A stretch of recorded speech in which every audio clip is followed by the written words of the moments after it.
Hello, everyone. Okay, great. There we go. My bad. My OBS just crashed before we went live, and the Discord bot wasn't in the channel. But welcome back. Season 4, Week 2 continues. Thanks for your patience with this one. Joined by MFG and Gio, who are going to take you through the first match. Hello, you two. Hello. Hi. Hi, welcome. So, I'm here just to take you through what we've seen this weekend so far. I'm actually going to bring up the standings. It's been a crazy weekend. I wasn't around yesterday because I got jabbed on purpose. It was the COVID jab. So that was fine, but it took me completely out. So big thanks to Brad who came in and stepped in for me yesterday. But this is the end of standings yesterday. These are all league standings. You can see Alps, we now have individual standings from 1 through 6. Plenty more games to come today though. And let's just focus on what we have today. From you two, any standout matches from today's schedule?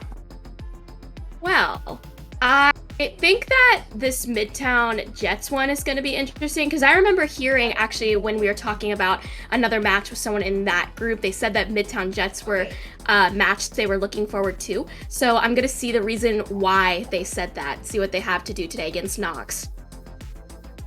Yeah, I gotta say, the Nox Midtown Jets game. That's what I'm excited for. Nox last week showcased what they're capable of. They showed Tekugen playing the Reinhardt, despite it not being quite meta, and still getting lots of stuff done with it. So, you know what? I'm excited for Nox and to see if they continue playing that Reinhardt. Yeah, both teams went up with a win last weekend, so we'll see who's going to start out the season with 2-0. But before we head further, today we have another C-League match at 7 o'clock. That'll be during the second match of today. We'll be on BPL 2.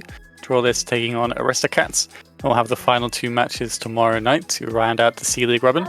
In fact, starting from next week, C-League will have even more matches. Some teams will be playing more than once a weekend. That's because they have 5 weeks to do a 7-week round robin. And so just to make sure we can squish in the playoffs to match the same time as the main leagues, we've got to push them all together. So yeah, we start off with our A-League match in the Andes, Nox and Jets. As we said, 1-0 already. They've got their first match win, and they get into that top half of the table. Should be a really interesting one. In fact, let me bring up the rosters and we can see who they have. Nox does not have phone today, so that's gonna mean they're gonna have a flex go onto that DPS role. Standouts from these rosters, we've already seen that Taku loves to play up for the camera. Always gets a nice, Michael Jackson shatter or something.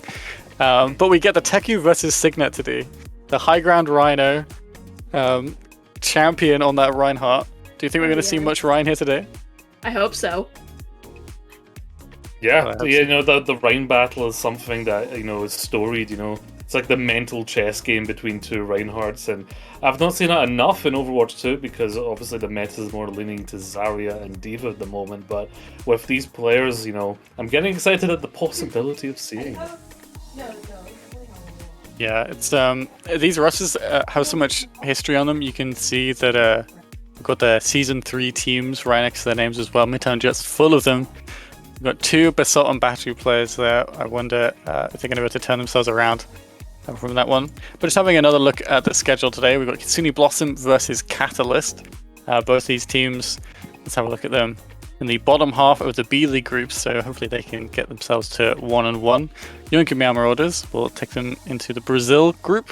We're going all over tonight, and then we'll end the night with Northbound versus Frontier, both looking for their first win after week 1. I'm gonna say there's so many cat-themed names. Lots of cat lovers in BPL, Yeah. I'm sure. BPL, a big fan of the cats here. I did a cat face paint for Meow Militia yesterday. Oh yeah? I didn't actually see that. Honestly, half of the stream yesterday, I was lying in bed. So I had a look at some of them. And for the other half, we were playing poker in the production voice channel, and I absolutely rinsed everybody. We started with 1k each, and I ended with 20k because people kept buying it. But, Sounds like me and my channel points.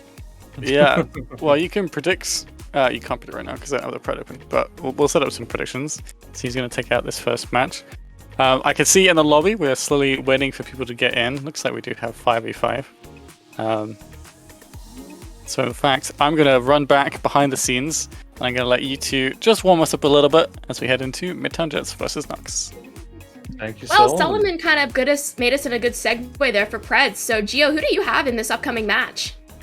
Well, I gotta be honest, I'm not as familiar with the Jets as I am with Nox, so I am going to be leaning towards that side of Nox. They've got a good set of players there, and they played very well last week.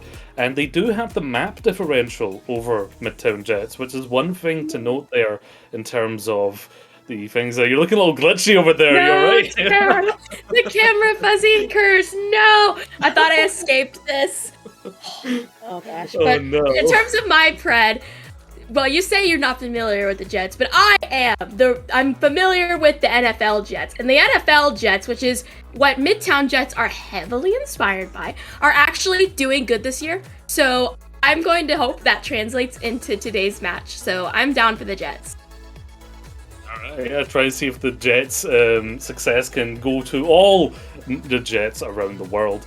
Yeah, maybe they will fly high, but Nox, they've got that Shoreline Pie in the support lineup, and I remember some very good sleeps coming out from the Ana of Shoreline Pie, so that's a big thing because there's less shields. So that CC in the sleep, that's an even bigger thing to deal with. Of course, though, the Kiriko can just get rid of it, just like your camera has been gone. Oh, you're back! Trying to reload. Hopefully the fuzzy cam will escape me now. But I wonder if who, in terms of escape, is going to escape this loss, because both of these teams are 1-0.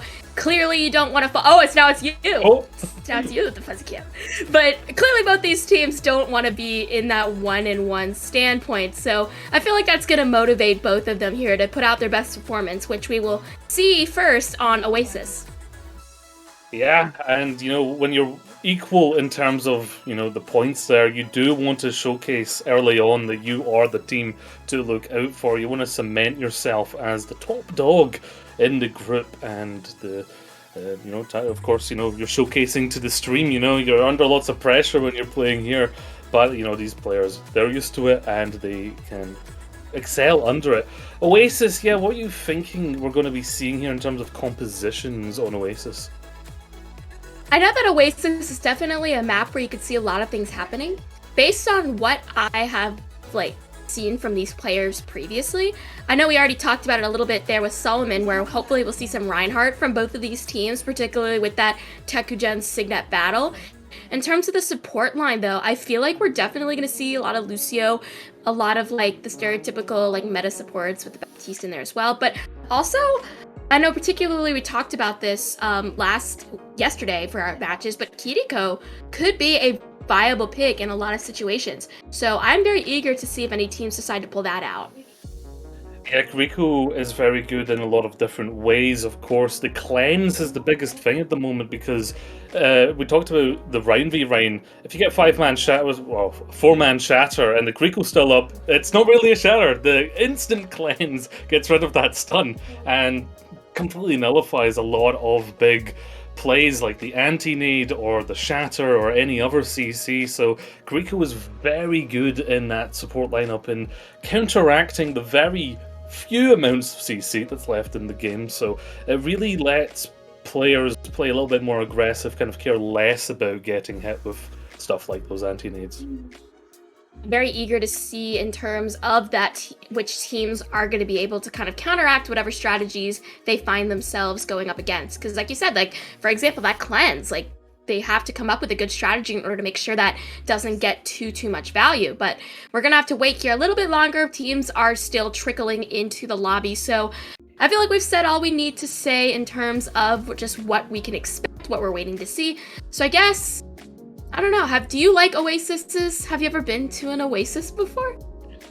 I never think about it, not really. I mean, I thought I might see an Oasis. I was in Morocco once, on the edge of the Sahara. That was fun, but I didn't see an Oasis, just sand. Fun fact, my mom's side of the family is from Morocco. Oh, so Oh, I have very never good. been, but my mom has been multiple times, and she loves it. I've been That's to like a public pool. That is my oasis. But look at these people here. We see players from both Midtown Jets and Nox switched right now, because I know Tekugen is not a Midtown Jet, but we nonetheless get to see a lot of pretty faces, and it's fun. There they go now. There Yay, we go. they're back. Yeah, Butchers is Everyone giving us a little wave. wave there, yeah. Everyone wave. Come on. I'm trying to send energy. There we go. Everyone Let's see some wave. movement. Let's see some movement, gamers. Ooh, there's Tekugen. Yeah, going off the and Anya Shoreline Pie. Shout out to the Anya picture. We love that. Yeah, great stuff, great energy. You know, it's good to see the actual humans behind the pixels, right?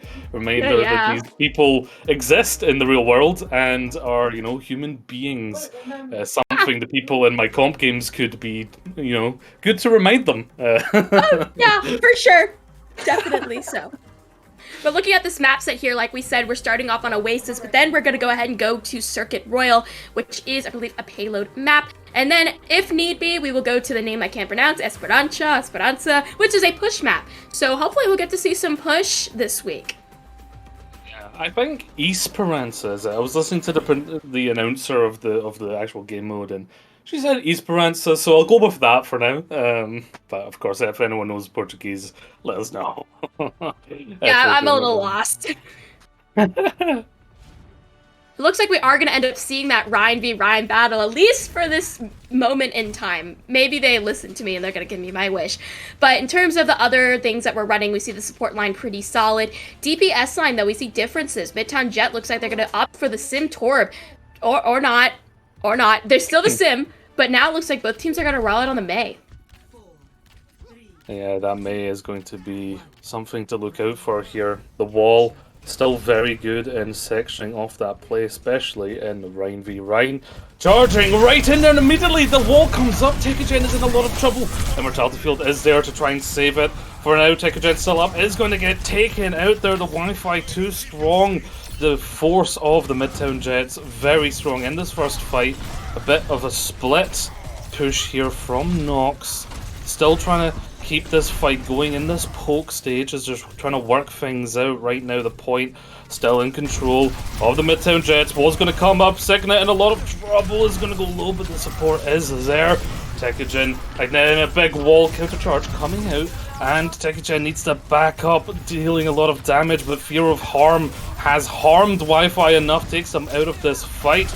Now that's going to give Nox the ability to push forward. Big charge into the back line, doesn't quite get Kylo Ren. The force is too strong with this one. Big Shower comes out, doesn't find anything though, but Kylo Ren through that Amp Matrix does find the eliminations needed, and Midtown Jets are back into this one. Wow, that was a fight that went back and forth, because originally I was going to say the reason why Nox kind of fell there early was just because that kind of narrow-styled rush with that Symmetra is just going to give you more damage. We saw that with Tekugen being cut out early on, but I got to hand it to Nox. They kind of took that fight a lot longer, but it looks like Kylo Ren again getting that snipe. Yeah, the Sith is moving mad here, taking them out nice and early. The aggression from the side of Midtown Jets, you gotta love it. I think that the aggression is being so well played right now, because along with that Symmetra, Kylo Ren's like both damage and walls have just been coupled so beautifully, in the sense that a lot of the members of Nox are either being like cut out too far or just not even able to retreat. But now that Teku has a shatter, maybe he can make things happen here for Nox. Will be something to look out for going through. It does get walled, but they fall right into the blizzard. Big charge off of the map was Kylo Ren, and that's going to be them taking out nice and early. Butters though finds their opposition of the BAP. Big Shatter comes out to try and take the advantage in this fight. Follow up not entirely there, as Tekugen is very low, is going to get taken out. Wi-Fi though going down. That's good. That level 3 beam no longer an issue in this fight. Fear of harm though does need to be careful. Pushing very aggressive to take this Ryan down. Why won't you die? The beat comes out, keeping them in it for now.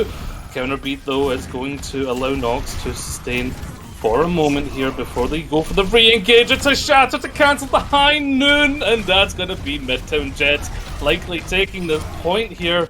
There's not a whole lot that can be done.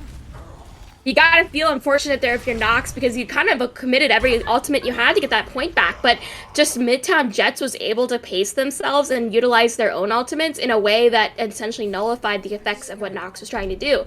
Ideal gameplay from the side of Midtown Jets. So if I'm Nox right now, I'm gonna kind of look at this first map and be kind of more alert in terms of what Midtown Jets has in their ultimate economy. And maybe, particularly if I'm on that tank role, I'm probably gonna more so go into a fight expecting the worst in terms of like, okay, I'm going to expect that Kylo Ren is going to put up that wall to try to isolate me from the team, and I should play off of that assumption. Because I feel like that way would kind of help in a sense. And we also see LCS now switching to the Sim, so with the exception of the Sojourn, we have a full mirror.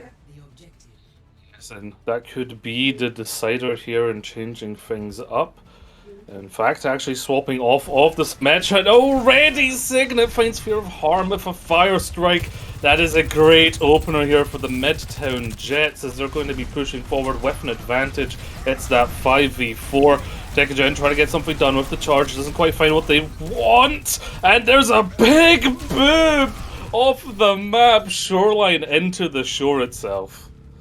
Dizzy with that beautiful beat, they're really making things open up for Midtown Jets. Easy point control here. Nox, nothing quite ready yet to use, but they're gonna have to reset here, take it easy, make sure they don't get shut out there by Wi-Fi on the Sojourn. It's gonna be interesting to see where they decide to engage from. It looks like they're gonna try to go this narrow route. And that's going to cause them a lot of harm trying to get through with the Symmetra on the defense here. Swinging in deep Signet, getting closer to the Shatter. Could be something they're building to, but Wi-Fi is going to get their head taken off. Fear of Harm continue to open it up, but there's a big Shatter. Is it enough to turn it around? It looks like it could be back and forth. It's a 2v1 at the moment, but I do think that this will go the way of Nox. It's nope. It's now just two players on the point. It's a Lucio versus a Mei. Can Kylo Ren stay on this point long enough for the team to come back? It looks like it will. Oh, this is a mess. Gosh, that was such a good shatter there, though, and it just got kind of negated in a sense. You just hate to see it because things were flipping around for Nox, and I feel like they're doing everything they can right now. Like, I don't necessarily think there's anything they're doing that's flat out wrong. Charge coming in for this rotation. Fear of Harm gonna use this ultimate, takes out Butters nice and early. That's that healing gone. Blizzard though caught in an issue here as that Lucio's been trapped now though. Fear of Harm has gone a lot of picks from this one. Tekajin finding the win there between the Hammer duo, and right now it's just those remaining members of Midtown Jets. Finally some percentage for Nox. This is good. This is what they need right now. They have both support ultimates online. They do have that Tekajin Shatter. Now that they finally have control of the point, I feel like they can kind of de-stress, calm down, develop these strategies to make sure that Midtown Jets doesn't just blow them out of the water again, whether it be literal by that Lucio boop or figuratively by taking the map. We'll have to see what happens first. Because speaking of Zizzy, they do have that beat available. And yeah, but they've already lost this.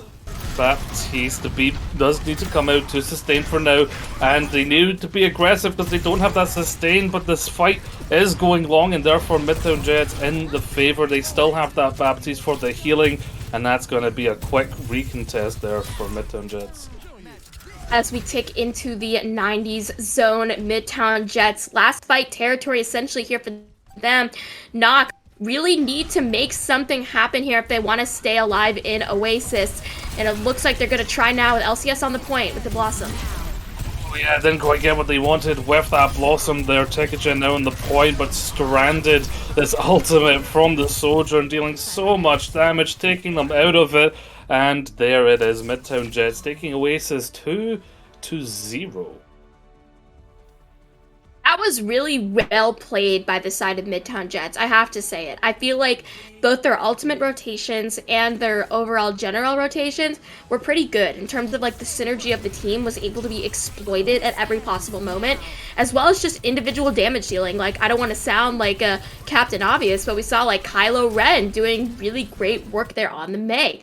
So going into Circuit Royal now, if I'm the side of Nox, I'm gonna want to pinpoint those kind of issue areas, so to say, and develop a strategy to combat that. Whether it be like adjusting your team's aggression level or making some swaps on who plays who, but they have tools to make this work, judging by their roster. So I'm not gonna count them out of this yet. Yeah, as an EU caster, I've seen a lot of Reinhardt in my time.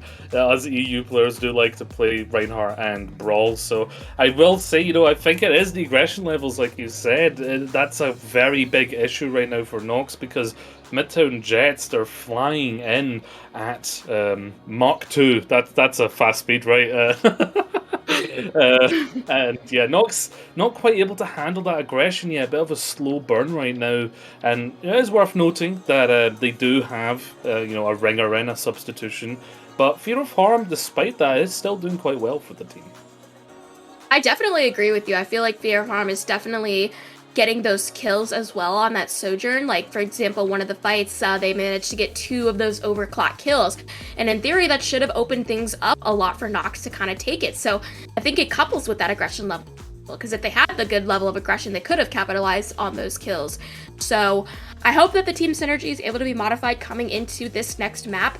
Maybe like the payload game mode will allow them to kind of set themselves up better. Maybe just the style of control is a little bit iffy. But again, as I say that, if Nox does manage to take this next map, they're going to go into push, which is a lot like control in the sense where it's almost like a tug of war between a point. So we'll see if they can fare well. Yeah, exactly. And Circuit Royale, very long sight lines, doesn't really bode well for that kind of brawly playstyle. Leans more towards your poke and spam characters and those, long range snipers. So this could be a change of pace that is needed for Nox right now, or maybe they're just not going to be able to keep up with the speed of the Jets right now as they are flying over to Monaco for Circuit Royale. I am very eager to see how that is going to happen, because based on the stats that we have, it looks like on this kind of payload map, they Nox was able to win on Kings. I know it's not an entire payload map, but it's close enough. Whereas Midtown Jets was able to also do it as well on Paraiso, one of the other new maps. So the stats say, in theory, both of these teams should be able to win on a map game mode like this. So we'll see which one comes out on top. Mm-hmm. Playing us a little melody there is Wi-Fi. We do like it, a pre-match melody to inspire the troops. And there are some new troops, actually, on both teams. You see the... What I'm going to assume is the off-tank players of old coming in for this map, as you see worst Overwatch player. Oh no, that's not confidence. Well, we'll see. If worst can cast, worst can play. So, because I believe that is worst cast there on the Sigma on an alt account. But yeah, Hyper in for the Midtown Jets. I'm interested to see why they decided to do this tank change, because I think that everyone else is the same. But speaking of the same, what's not the same is the Kiriko now by Butters. Yeah, that's a difference, and so is the Widowmakers here. You need to watch the Wi-Fi getting bested there by Fear of Harm. And this could be where Fear of Harm kind of takes a lot of advantage here, because we've seen them do very well on the Sojourn there, as they're kind of just teeing off in this poke stage. Looking for that duel, just misses the headshot there from Wi-Fi. Kind of just waiting for this engage here. You see the Genji come in, taken out immediately by Shoreline Pie on that Zen. Lots of damage coming in from the Discord Orb, and Fear of Harm again finding Wi-Fi. Nox is looking a lot better here on Circuit Royale.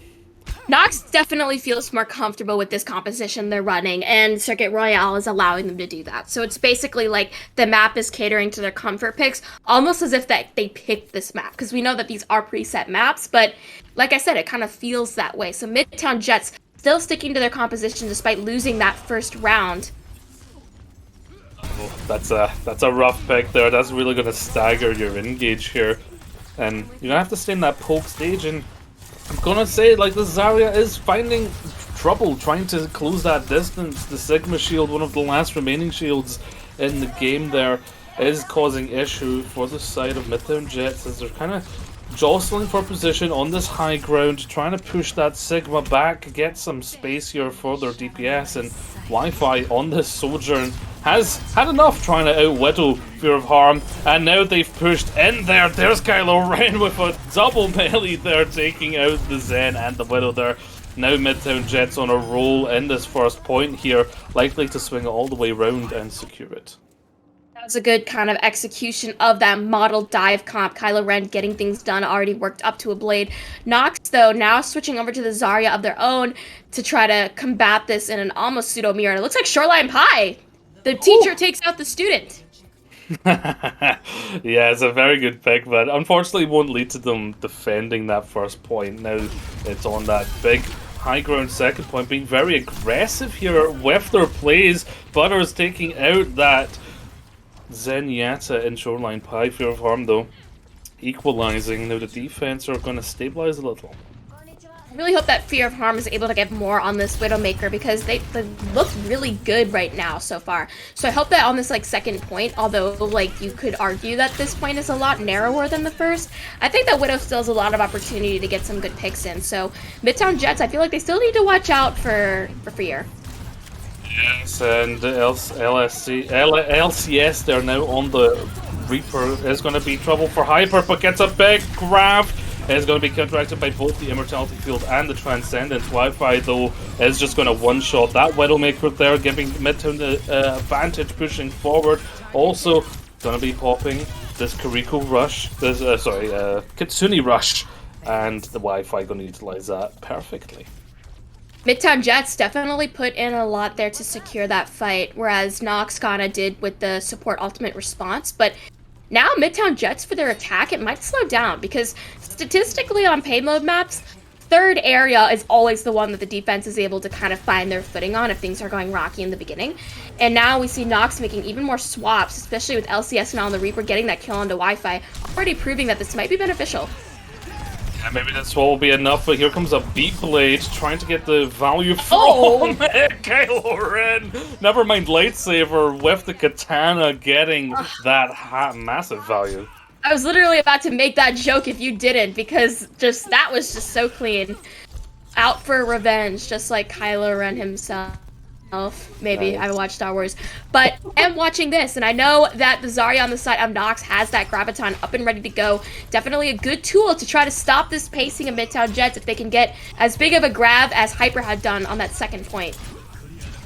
Yep, eyes there on worst right now, and I think the Midtown Jets kind of know that. They're kind of playing this kind of back style, but with a Siren going down, this could be an opportunity. LCS there in the back. That's a bit of a misplay there.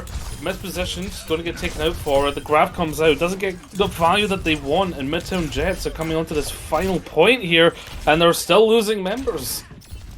The aggression is just so good here from Midtown Jets that the losses there don't really matter. Like, Hyper and Butters were both taken out of the picture, but they were still able to push forward.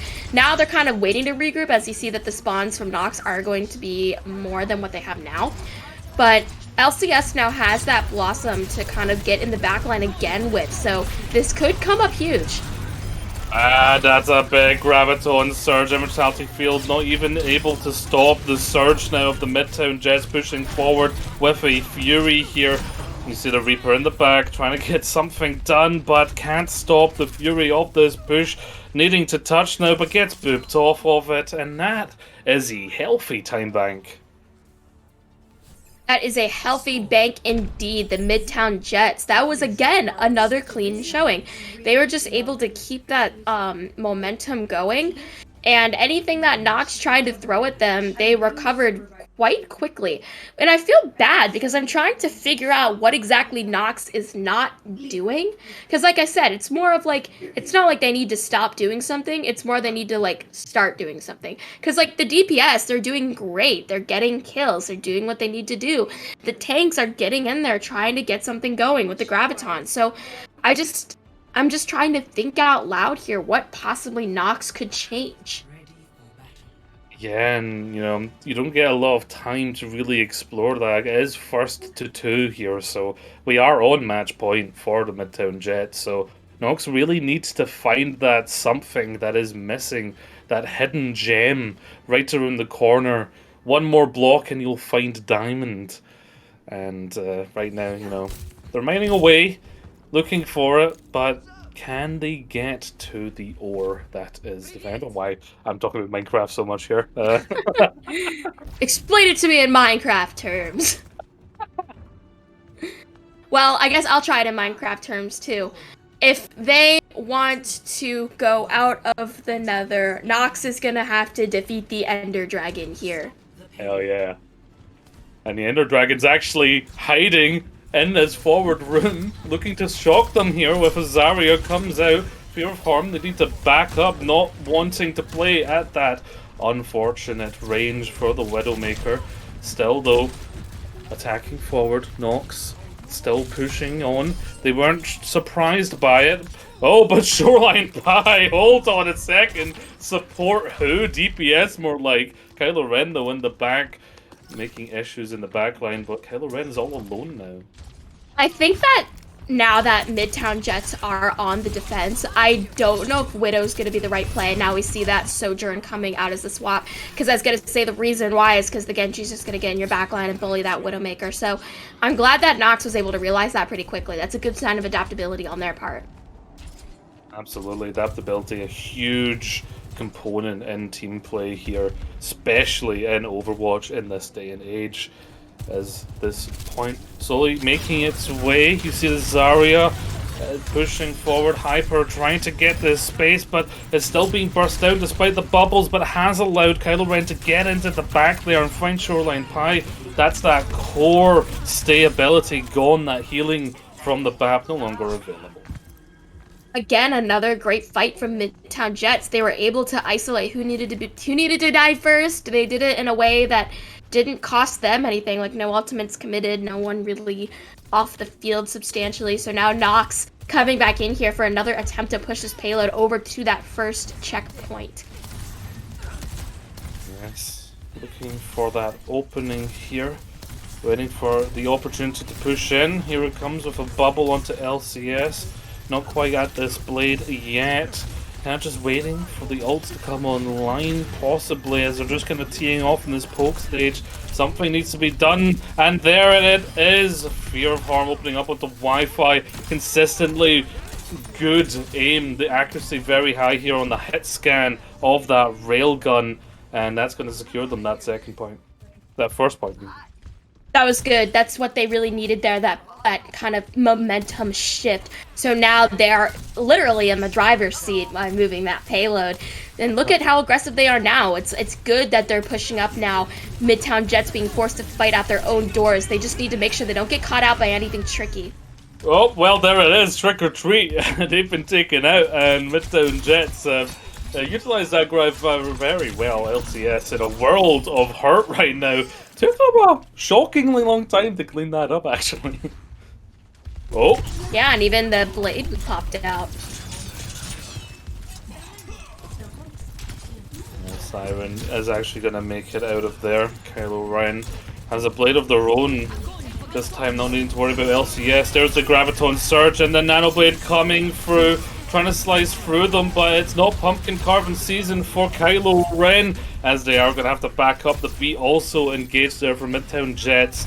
So far in this ult fight, Midtown Jets are slowly winning this one out. The payload though still on the move for the side of Nox, as they've not quite found the key eliminations yet in this fight. Still in this poke stage now.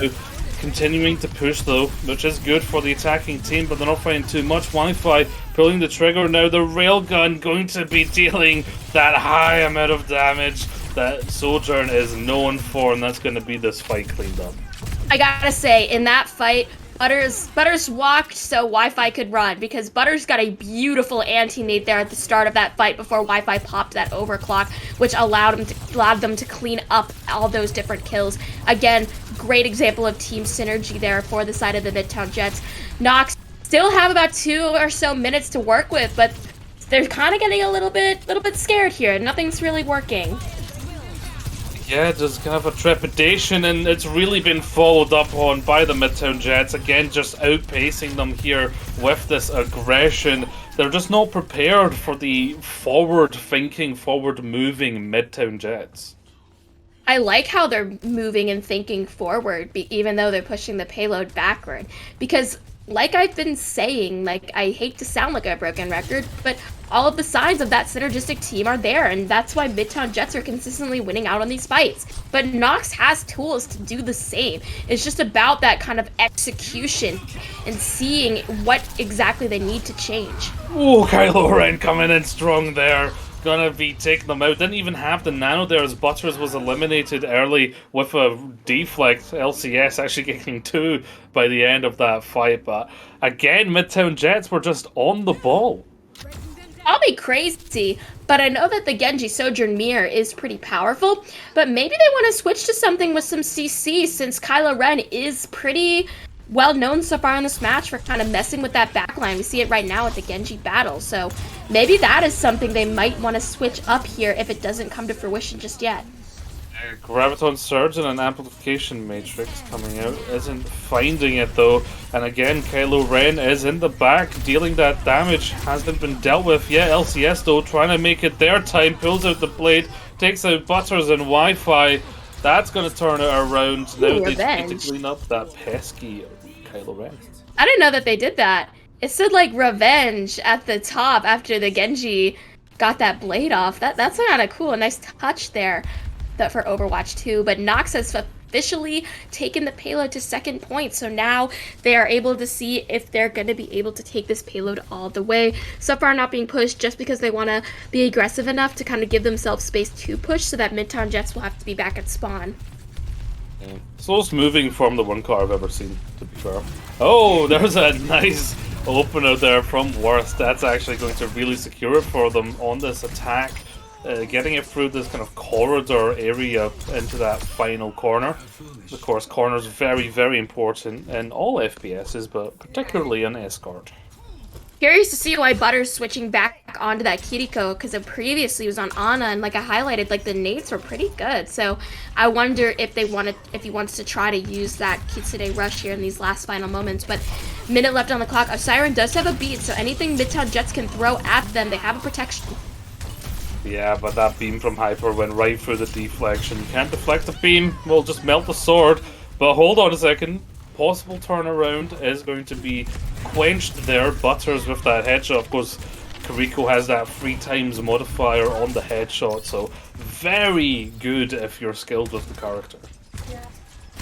And we've been saying it before, Kiriko's definitely something that teams should start looking at in terms of adding her to their rosters, because she does have so much potential. We didn't really realize that until recently just because of her addition into the competitive scene. Oh, big Graviton Surge, and there's that cleanse there. Gonna help them out in the Grav momentarily. LCS finding a big dash.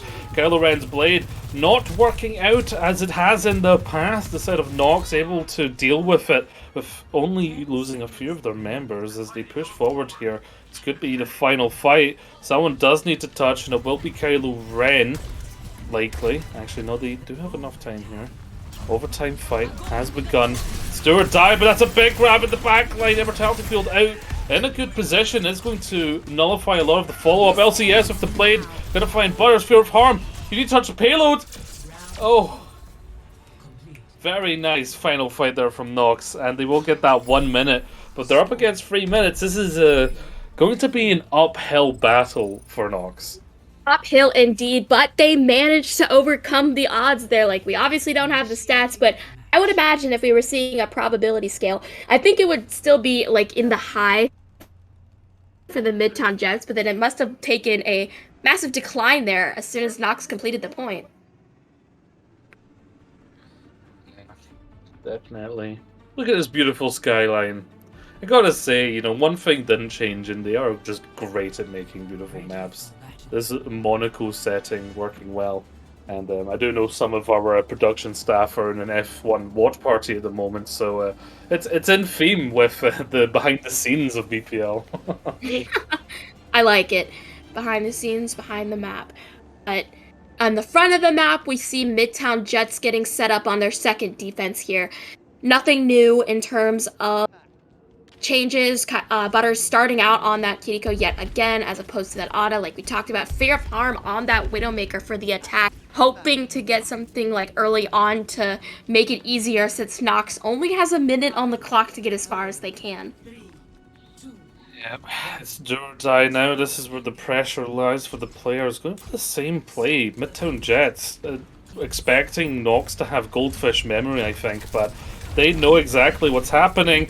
Oh, that was almost ahead of the Kiriko coming off there. Fear of Harm, though, has been out-positioned, maneuvering to try and get that Widowmaker, but now it's Hyper, who's very low. Butter's going to lose their head. Hyper also. Fear of Harm is unleashed on the defenders of Midtown Jets, and that's a very crucial fight win there for Nox. Fear of Harm doing exactly what I was hoping they would do with that quick kills. Now going on to the Sojourn, realizing that Widow was just an opener, kind of not really what Midtown Jets was probably expecting, because beforehand, I want to say that Fear of Harm stayed on the Widowmaker a lot longer. Yeah, that quick adaptability, that might be what gets them, especially with that keeping the 30%. Wi-Fi versus Fear of Harm. It's the battle of the Titans here. It's overtime. It's a fight of the ages. Rico already needing to use that nullified there. That protection, Suzu. Lots of damage coming in, and that shoreline pie gone. That's a lot of that healing. But Fear of Harm is going to equalize it, finding Kylo Ren. That is going to give them some space here, but now that they've lost their one and only tank, this is going to all fall apart here for Nox. Around the first corner, Fear of Harm trying to turn it around, but that's going to be a defense here, not able to secure that first point checkpoint. Speaking of defense, Nox now has to do a pretty solid defense here if they want to keep themselves in this series. Midtown Jets do not have that far to push this payload, but we've seen a lot of defenses happen in BPL, particularly on this map. Like literally just yesterday, we saw a very well executed full hold defense. So who knows? Maybe Nox can pull something out of their sleeves that we just entirely did not think about. Yes, it's really going to be a showcase of what Nox are capable of in those do or die moments. And, you know, while they're stressing out, you know, trying to keep themselves calm for the defense, Wi-Fi is back on the music making on the piano, giving us a little melody. I wonder what they're playing, because this piano does actually produce music. So maybe it's Beethoven. Maybe it's Mozart. I don't know. I think that's for Elsa, if I do know my classical music, which I don't really. I'm gonna hazard a guess it's for Elsa. Or for Elise, or however you pronounce it. I'm not a classical musician, okay? I don't know myself. Neither am I. I'm as lost as you are. But looks like no more music time, only fighting time. Oh, look at this positioning. Worst. Very far forward. In fact, the whole of Nox, they've not yet been scouted. Then that's a surprise attack. That has actually worked. But will it find the value that they're looking for? And so far, not so much. They have actually dealt with it very strongly here. Midtown Jets cleaning the board already. I hate to be a caster cursor here, but it's kind of what I was saying, where like the close hold, like it could be good or it could be pretty detrimental if it's not, they just get caught out too early, or if there's a miscommunication in the engage. So now Midtown Jets, they're looking pretty healthy in their positioning, wanting to go aggressive to make sure their payload is behind them, in the sense where Nox can't even get to that point to contest it. Fear of Harm went a little low there, but does find Wi-Fi. That's going to open up the defense here. You see Midtown Jets being respectful of it, backing up, but Hyper is going to take it out. Here's the aggression I'm looking for in Nox, pushing them all the way back here. That is exactly what they need to do, and I'm proud of them for doing it, because it's do or die for them right now. Midtown Jets, though, on their side, they also had a pretty good response. Like you noted, they backed up and knew that they couldn't take this fight just yet. 2 minutes on the board. Still a lot to really hold in here. Can't let this cart get around the corner. Checkpoint's right there as you see it, but Wi-Fi with a huge opener. Kylo Ren also finding a siren. Now they don't even have the speed to run from their issues. Hyper beaming them down, And that is pretty much going to secure it here for the Midtown Jets. 2-0, and a very strong win here for the Midtown Jets. Very strong indeed there. They just played good Overwatch all around, like the ultimates, the damage dealing, the synergy, the Kylo Renning. But everything was just really well done there from Midtown Jets. But I also want to give Nox credit where it's due, because like we've noted before, there were definitely a bunch of players on Nox that did do a lot for their teams. I know in terms of this DPS topic, we were talking there about how Fear of Harm was able to do a lot, particularly on that Widowmaker. And I will also say that, like Teku, when he was on the Rhine there on Oasis, I feel like he gave Signet a pretty good, respectable fight there. Yeah, it was, down to the wire sometimes. The 2-0 scoreline doesn't really do a full justice here in terms of the matchup that we've seen. But for now, yeah, the Midtown Jets, they have had the edge, they've had the advantage, and I just think whether it was a mentality thing or a playstyle thing, something tells me that they just wanted it more today than Nox did, because there was a real heart in the way that they really played, very strongly, very quick, very determined. So I'm loving what I'm seeing from Midtown Jets, and really becoming a quick favorite of mine moving forward. I guess my pred was right, so I'm redeeming myself from yesterday, because I believe I got one of the preds wrong. So it cancels each other out, so it's okay. But it looks like we might have an interview in line here for the side of Midtown Jets, waiting to see that confirmation. And here we are joined right now. We see Butters, we see Hyper, and we see the one and only Kylo Ren. Hello, everybody, and welcome. Congratulations on your win. Thank you. Yeah, very strong showing there today. Went to plan. We talked a lot about your guys' aggression and the speed of play. How much is that built into how you've been practicing? Well, the funny thing is we haven't been practicing that much because Kylo over in Poland has a very like limited schedule on how we can work or how we can scrim. So really, we just get like little scrims in when we can, do a lot of warm-ups as a team together. But I think really we are all very smart players, and we all know how to play the game. So just us coming together, we know exactly like our win conditions. We know what we're looking for. So that I think that's how we've been so successful. Successful you were. You were just made for each other. I like it. So were you guys a little nervous about coming up into this match against Nox? No. Based on how they did against... Okay. Not at all. I can tell you, they were the first team we scrimmed. We dumpstered them then, and we dumpstered them now. So, To be honest, I didn't even know who we were playing against. Kylo, we just send him in and we say go kill, and he goes and he kills. That is true. He does do that. And you did that. Yeah, you got some massive blades there. Are you a player from Overwatch 1? Are you happy that Genji is this meta? Hell yeah, I'm happy. Genji was a meta for 2 years. I was depressed and sad about it. Now he's finally back and they want to take it away from me. Blizzard wants to nerf him, but it's not gonna nerf him enough. Genji will still be meta, I believe. I like the determination. I guess one last thought is kind of looking at team stats here. Looks like when you guys won against Frontier, it wasn't so successful there on that Coliseo push map. So if you have to go up against like a push map again in the future, do you have any like new strategies that you're looking to employ? Okay, I'll tell you. No, I'll tell you why we lost that map. I didn't understand how broken Kiri was at the time, Kiriko, but now I know. So next time that won't be happening. There you have it.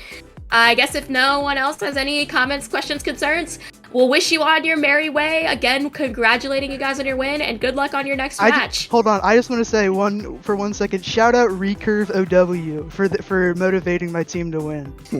Endless shit talk, but we're gonna pull up on top. It's okay. Shout out to Jordan because I like him.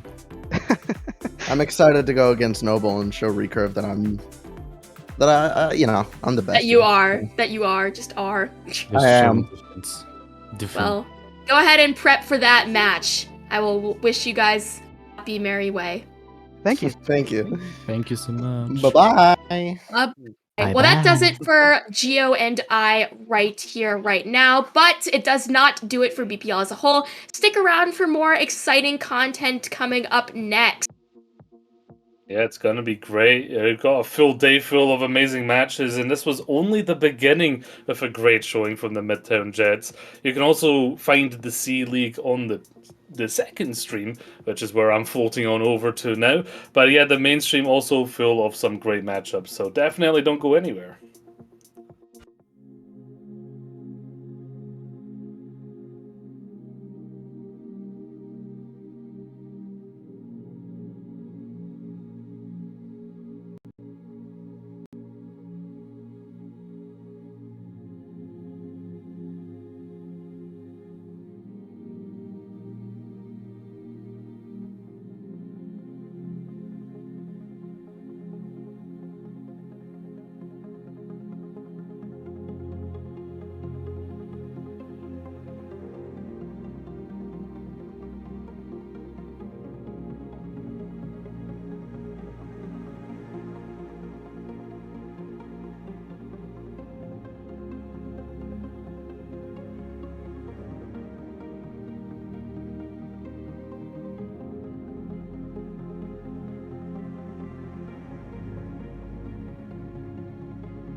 1.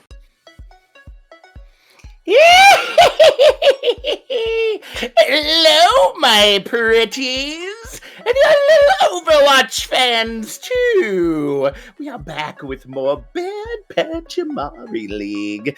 Why, we're gonna see Kitsune Blossom versus Catalyst. Ooh, maybe we'll mix him in a stew, maybe. It's I, Captain Jack, witchy for the season, joined by Ippy here in the booth, my analyst for the evening. Ippy, tell us a little bit about the teams and what we may be seeing today. So when I said, "Oh, do you want to do the intro?" I didn't really think that you'd have anything planned at all. Hello, welcome to. That's how we're in Halloween season. What day is it? The 21st. Sure. Okay. Yes. No, the teams. So we've got Kitsune Blossom versus Catalyst. Both B League teams, both looking to sort of get their first win here. Definitely one of them will. And you see Kitsune Blossom, lots of like well seated like BPL members, a lot of them from the previous season 3. Catalyst sort of a mix of the old and new. I think most people who are familiar with BPL will recognize most of these names, with some newcomers like Mango, Widowmane, that have come in sort of like through beta brawls and stuff like that. I think it's going to be a pretty exciting match. It's B League, so you get to see some of the kind of like a little bit more less meta stuff maybe, and maybe we'll see some of that. Yeah, I mean, for myself, I'm interested in kind of the production diff on both sides. We got Toasty flexing on Kitsune Blossom and Navino on Catalyst, 2 well-known folks amongst the scene. So we'll see how they impact their teams, whether or not their casting ability lives up to the skill that they also can put behind the keys. Let's go ahead and go to our maps to see where we're going to be headed off first. It looks like I'm not 100% certain where we're heading first. I did have my notes up here. So it looks I've got the stuff. So Busan and Root later on. I think so. Last week we saw both these teams run sort of like Zarya Rush, like a lot of teams playing Zarya. I was about to say, who hasn't run Zarya Rush? Robbie did play a bit of Diva for Kitsune Blossom, sorry. And definitely on Busan, you could possibly see a little bit of that. There is a bit that's sort of a bit more high gun oriented, so maybe we'll see some slightly different compositions. But I still think Zarya is pretty good on any of those, especially like mecha base. So it's definitely going to come down to that. One thing as well about compositions, and something I saw Kitsune Blossom run last week, is the Sombra. And I don't think many teams are playing around with the Sombra. But okay. I don't like the Sombra. I really don't. I think Sombra is like more psychic damage than real damage in a way. And Catalyst, like they were playing like sort of Zarya comp with a Reaper. Reaper being almost like a mini Zarya in that comp. You just kind of run up to people and shoot them at close range. And it's like who are you going to hack and isolate in that composition when they're all playing in a death ball? Okay. So I'd like to see some different looks from Kitsune Blossom this week. That's my sort of take on it as we look over the standings for the Britain group in B League. Both these teams coming off a loss from last week. Catalyst did at least win a map, but both looking for a stand here. Yeah, I definitely think that it can be either way around. The Sombra, I feel, always depends on how aggressive the Sombra is being in the backline. A lot of people still play Sombra the way that she used to be. I definitely can fault myself for being that person as well, trying to hack the tank and trying to take the tank out of the action. But really, you're supposed to be hacking the squishies to be able to eliminate them quickly with that extra, at least as of current, 40% damage buff that you get onto hacked targets. So, and then saving the EMPs for really targeting the tank line of the various compositions. So we'll see if maybe they kind of learned their lesson from last time around. And going into Busan, I have to say, now that I see this visual right here, I'm a little sad because they made Overwatch 2 way more realistic in the sounds and the movements, and our jiggly, dancy cow doesn't move like that anymore. It moves like an actual inflatable object where, like, if you punch it, it kind of deflates, and it's so sad. To be honest, I've not looked at the cowl. Then I guess I've not been avast, getting Martha Stewarted. Yeah, I mean, from the compositions here, I think these are both pretty standard compositions. Apart from Navino actually on the Winston. Will they roll out on this? I definitely think the Zarya is the stronger pick, but we'll definitely see what they go for. Stratocaster on the what's her name? Kiriko. Versus Dux on the BAP. I think these are kind of like, if you're playing Kiriko, you want to go fast, and so I'm looking really for Catalyst really to make the first move here. As they do. All right, well, there it is. Marlon Ore going down early in the fight to Navino with the follow-up onto Dawes, with it being a 2v5 now. That's going to be just enough for Catalyst to be able to go ahead and take control of the objective. Words that I've been hearing going around the scene is basically there is a triangle, kind of like a three-way relationship triangle between Winston, D.Va, and Zarya, and it's almost like rock, paper, scissors sometimes as to which character is actually best in the current meta. Okay, yeah, definitely. I mean, Catalyst play that perfectly. They need to play fast with the Kiriko, not as much sustain as Dux on the BAP. They're actually giving a lot of space here. They're looking for this new engage. Mango going in, and they're going to follow the Winston, and hopefully get some picks off that. All right, well, we do already see the Suzu coming in to make sure to at least try to keep the team up during that difficult time.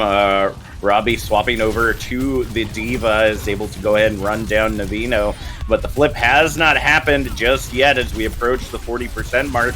Picks still coming in for Catalyst to try to keep it in control. Istas using that orb to be able to try to keep away members of Kitsune Blossom, and it's going to be enough of a distraction, at least to keep it going. The rush being allowed in, but not really finding a whole lot of value based on the angle that it came in from. Self-destruct is going to go ahead and be invested as well, just to be able to get back into mech quickly, with Navino following so incredibly low. It's literally just the trickle-down effect here on the objective. The only time that is actually a benefit to feed.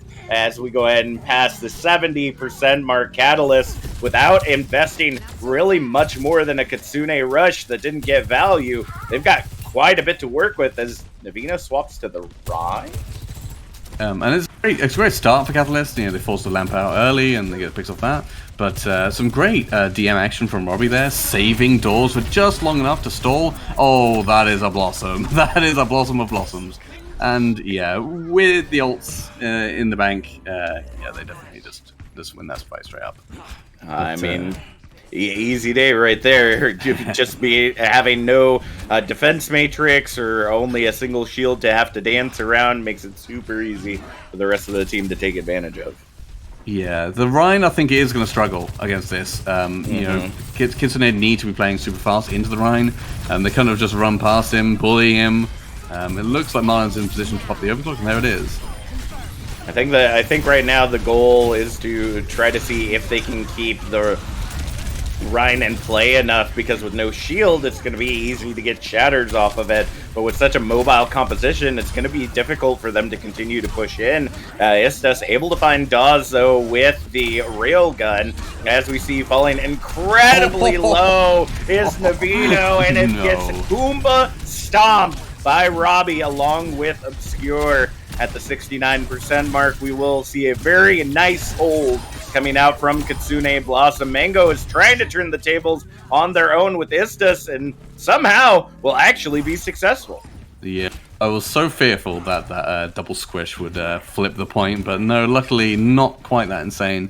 Navino now with the shatter, it's going to be free, but you've got to be quick, you've got to engage fast, and they're looking through it, and there it is. There it is. Yep, they're looking to spawn hold with this at this point in time. 90% now, going down to the final hold onto the objective. Somebody's got to get there quick, and it looks like it will be Dux to go ahead and trigger the overtime as we see Mango kind of rotating around the objective, picking off those that are running through Robbie outside of mech. trying to find a way to get back into it if at all possible, but gets nothing but the end of Navino's hammer. And now we see another Kitsune rush coming in for the final moments to go ahead and clean up the remainder of Kitsune Blossom. That's going to be 100-79. Close, but no cigar as Catalyst takes the dub. Yeah, definitely. And we're definitely seeing like a lot of the sort of tempo play that I saw Catalyst play last week, in that, you know, they recognize the sort of win condition of their comp is to go in fast, and, you know, with the Ryan up in the face, the Reaper wants to get in close, you need to escort him into the enemy team. Kiriko doesn't have as much sustain as like a Baptiste does, and they're playing that really well.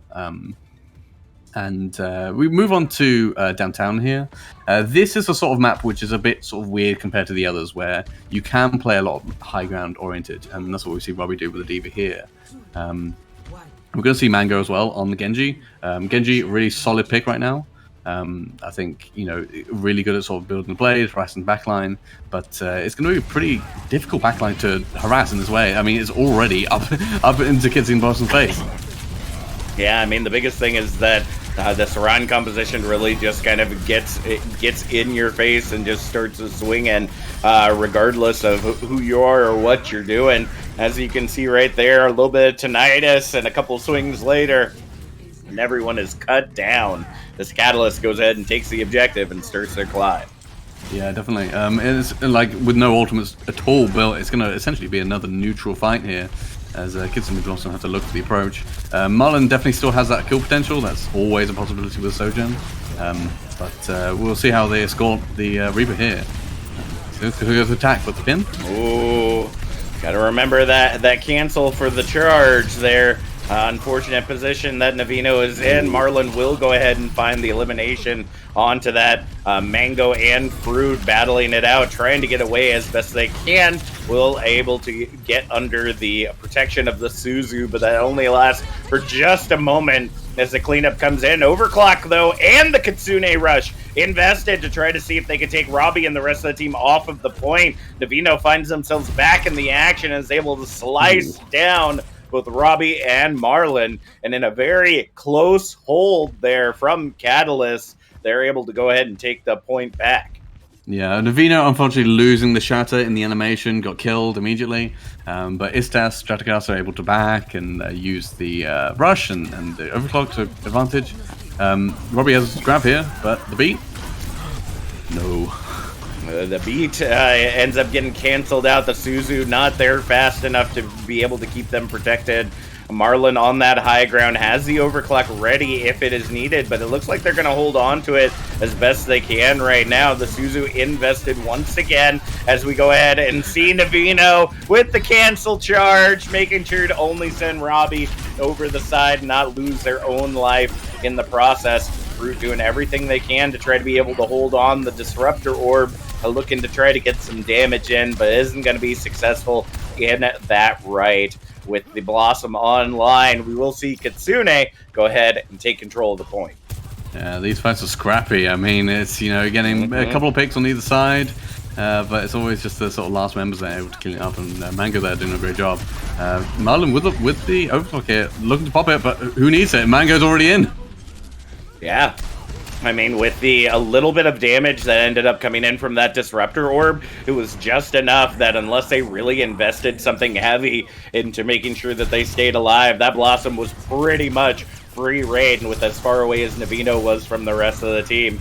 I mean, they will get a quick reset, though, as they find their way back into the objective rather quickly. Marlon does have that overclock online, but it looks like Mango's going to take a play or two from Fruit as they retake control of the objective, and last push has to happen now. Fruit definitely talks to the Tracer, trying to get the pick. No. Shot down by his test. Yeah. Oh, Fruit able to get there on the Tracer. I think it's too little too late though, isn't it? It's essentially just Fruit on the touch and trying to juggle it, but Marlon's popped the overclock. No, not able to contest. Yeah, unfortunately, with the way that Istis has been on that Sojourn, being able to use those Disruptor Orbs the way they need to be used, by kind of cutting off choke points and not allowing Kitsune Blossom to be able to push through. Again, very close matchup between these two, but Catalyst just finding the plays there at the end. Play of the game, though, does go to Fruit for that beautiful Blossom that we ended up seeing earlier in the rotation. Just shuts it right on all down. Even a little bit of protection. You love to see it from your tank player, really being in the flow of it. Beautiful team kill to ring loud and proud. Yeah, definitely. And it's almost like kind of like a sort of like new, almost Beyblade meta with that. You know, the speed boost, the ult, and then you get the speed boost from killing people with the ult, so you go even faster. It's a great DM there. You can also play that with a Zarya bubble, right? You can save a bubble for your Reaper, and there's no stuns at all that are being run. You're not running Nana, so it's definitely like a really good sort of cheap fight win. You know, Death Blossom, we don't often consider that like a very strong ultimate in most cases. You know, it's kind of got a bit of a reputation for just not being very good, but seeing it that put to good use here, I think. Well, I think it's just in the meta that it was back in Overwatch 1, right? CC was kind of the name of the game, and there were so many counters to the way that you could shut down a Reaper's Death Blossom so quickly. I mean, there still are some available, you know, Orissa's Javelin, Cretion from Sigma, and Sleep Dart from Ana, but for the most part, anything else is just going to be doing damage against Reaper now. You know, you don't have that Brig Shield Bash stun, you don't have that Flashbang stun, you don't have a lot of the other stuns that we're used to seeing in this game anymore. And that allows this Reaper, unless there's a D.Va with Defense Matrix available, to really get a lot more free reign than what we've seen before. Yeah, definitely. And they played on it really well. You know, you can see like very clearly they've called it. They're going for the plays. You know, they're thinking about their sort of ultimate rotation, which is really good from as you're going to sort it from both teams as well. You know, both Kitsune and Catalyst able to do it. Now, as we move on to our next map, which is Route 66, this is where it gets a bit more interesting, I think, because there's a lot more high ground to control. I think we're going to see a lot more Sojourn, and as you probably know from playing the game and seeing the game being played, Sojourn is kind of the kingmaker right now, in that Sojourn can build up that rail, you know, instantly eliminate someone in your backline and kind of decide a fight immediately. And with the high ground available on Route 66, like, I definitely think there's going to be sort of competition between Widowmain and Marlon here, both on the Sojourns. I think, you know, the right pick here. And yeah, I'm intrigued to see how this changes in the upcoming weeks, because for those that have been paying attention to those developers' notes, a lot of the current considered OP heroes are getting quite nerfed. Sombra is definitely getting quite a bit taken away from her kit because of how powerful she is. Sojourn as well is getting a reduction in that railgun charge for her.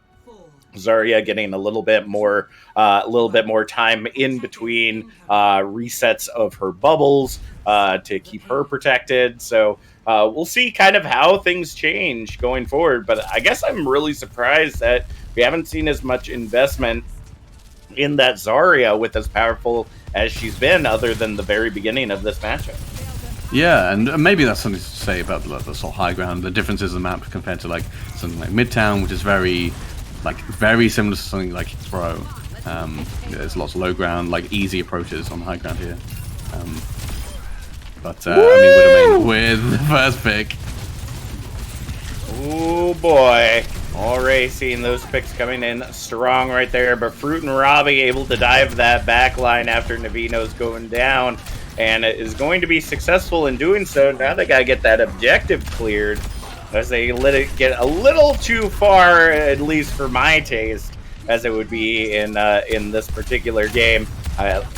You're getting it to the point where basically all they have to do is push in once, and that's going to be about it. Navino quickly swapping over to the Reinhardt as the fight continues on. The Feed Fest now coming in from Catalyst to get back on the objective because those picks on the supports just ain't coming in, as you can see right there. Obscure getting Suzu'd right in the final moments, keeping them protected from the aggression of Robbie, and that is going to be more than likely objective alpha.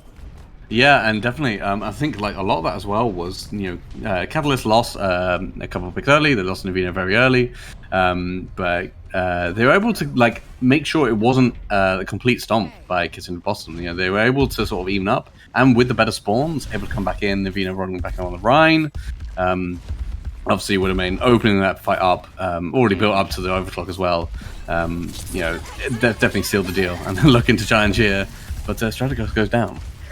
Yeah, not a good way to start things off as we go ahead and see a major investment of ultimates. We see the Kitsune Rush, the sound barrier invested from both sides to try to keep the fight going, but it looks like Kitsune Blossom are going to be the ones that survive for now. Holy goodness, right there in the final moments. Mango almost being able to make it out alive after getting tackled there by Robbie with the use of the Suzu. I have to say, seeing Stratocaster play on this Kiriko right now has got me wishing my comp games looked more like this.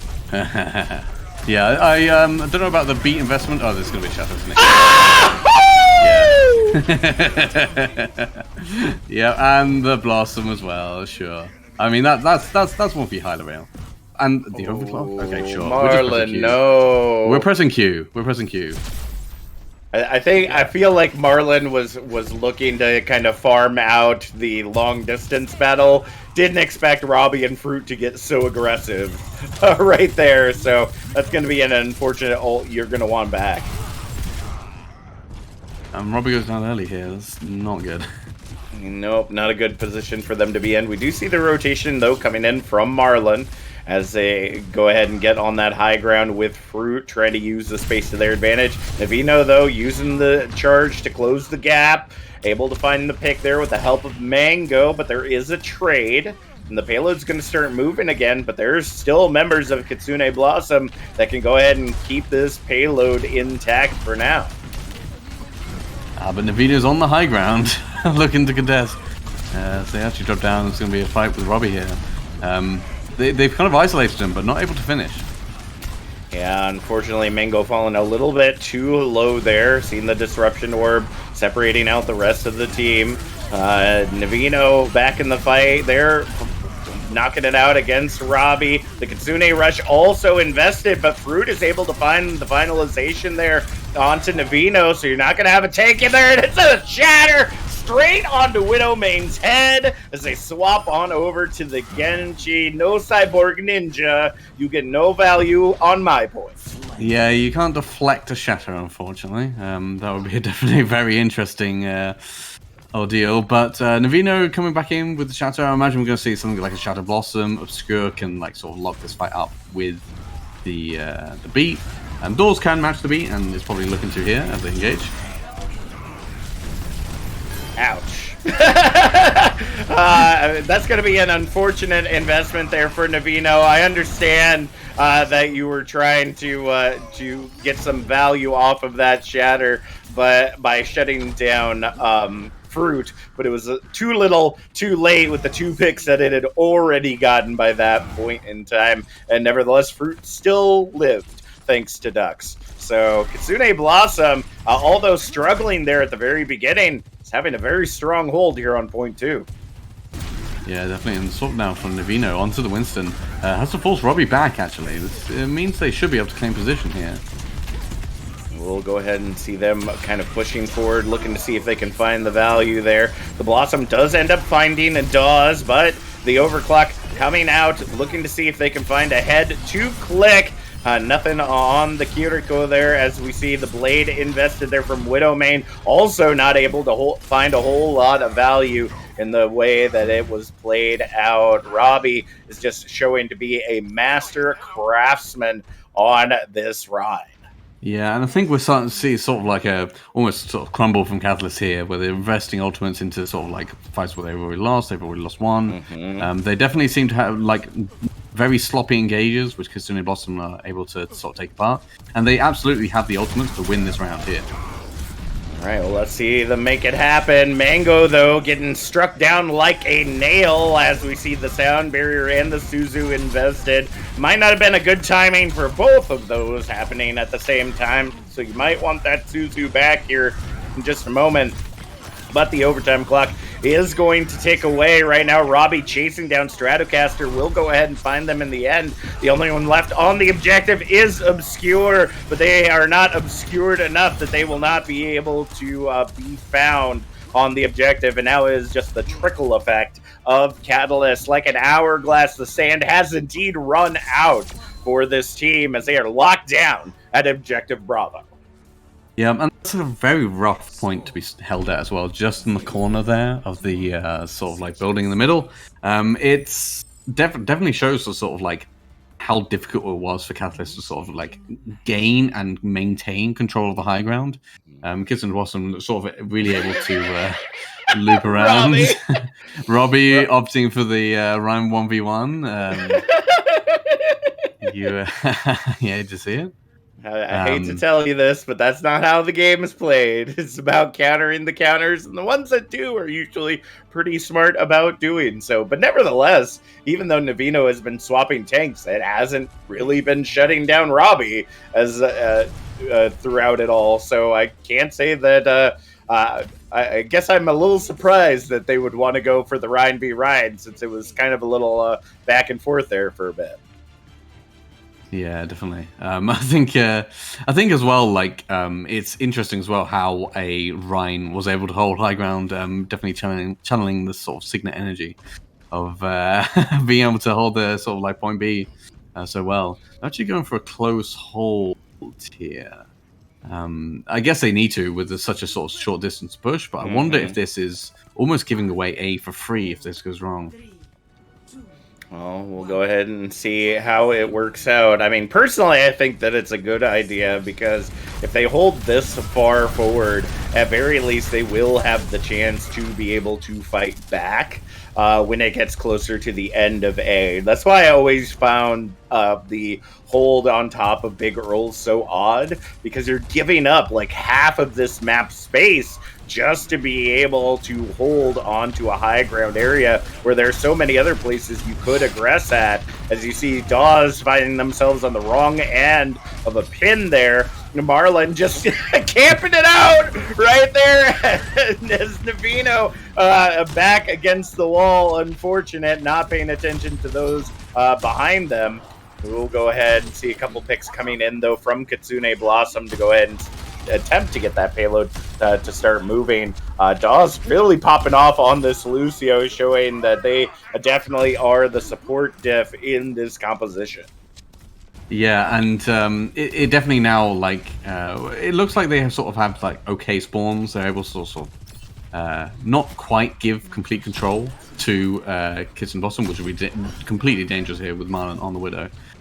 He, like Navino is definitely aware, but is now very low and in danger. Yeah, Navino really not in a good position there, and Robbie is going to make sure that that last bit of health gets totally shaved down as best to their ability as it can. Obscure falling incredibly low, but Fruit is as well, so he's going to have to back out, not black out. Will be blacked out, though, by Mango with a little bit of a fist action there. Robbie falling incredibly low as well, trying to get booped down. There it is! The Hellfire shotguns find their target, and a Blossom now online for Catalyst as they wait for the next push. Oh, that is a bad stagger, though. That's actually going to give Kitsune Blossom the angle in that they needed, and actually it almost gives them, it gives them complete control of the girls here. That is not good for Catalyst. It means they have to back, they have to give a lot of space, and contest this point right at the end. Let's say invest some ultimates, which they do with the beat. Unfortunate there. Both Shatters not finding their intended target. Mango's Blossom is able to find Fruit there at the end. Falling incredibly low. as they move their way back to the payload. Robbie chasing them down with that massive hammer, as we see, so close, but ends up getting stunned against the wall instead of finding Navino off of the map. We'll see that cleanup come in quick. Minute 15, and Kitsune Blossom, although a very good hold on Point Bravo, having a hard time breaking big earls. Yeah, definitely, and it's sort of like scrappy sort of play, leaving angles open and not finishing the fight cleanly. That actually, like, even though they get the first pick, they're Amp Matrix coming out, immediately takes down Marlin, and Fruit is like, peek boo! Send that right back to where it came from, or so help me! Finding the double kill right there, but the rest of the team is down, and Fruit is soon to follow. 40 seconds remaining on the clock. Kitsune Blossom have to push in quickly if they hope to finalize this point. And this is the fight as well. They've got Shatter, they've got Overclock, they're coming up to the Blade, and Catalyst don't have any defense really for this, and they actually, again, have to give up a lot of space here. Catalyst need to play fast if they're going to win, otherwise Kitsune Blossom can just hold. And Navino has that shatter on, or gets ready to have that shatter online, but it looks like Robbie's going to lay him out before that's able to happen. Widowmane under half health right now, battling out in the back line, but Fruit decides to re-engage with that Sojourn. We'll go ahead and see the double kill coming in at the final moments. Overtime ticking away. Nobody going to be able to get there in the final moments. So Objective Alpha finally captured. 2:30 added back to the clock as we go ahead and see them push the final 65 meters they need to be able to get to this victory. And that's an excellent pick to kind of slow down the rampage of Kitsune Blossom here. I was going to say that it was a shame that that fight wasn't won any more expensively for Kitsune Blossom. Still holding on to the Blade and the Overclock, now bringing up the Window as well. They have the sort of deadly combo of the Overclock and Window, able to get turn those headshots into body shots, but the Shatter's laid down and the Blade's out. Holy goodness. But look at that investment, though. The Blade was the only thing that ended up getting popped, and 3 ultimates came out from Catalyst. The Shatter, the Blossom, and the Sound Barrier. Not a good position to be... Wait, what? I was about ready to say, why is Stratocaster so far into enemy territory? That is definitely not where you want to be. As we go ahead and see the Amp Matrix invested, Fruit gets found. A little bit of sound coming in for Catalyst, but Kitsune Blossom finds the Shatter, the Railgun Overclock, finds the triple kill, quad kill for the Sojourn Master of Marlin.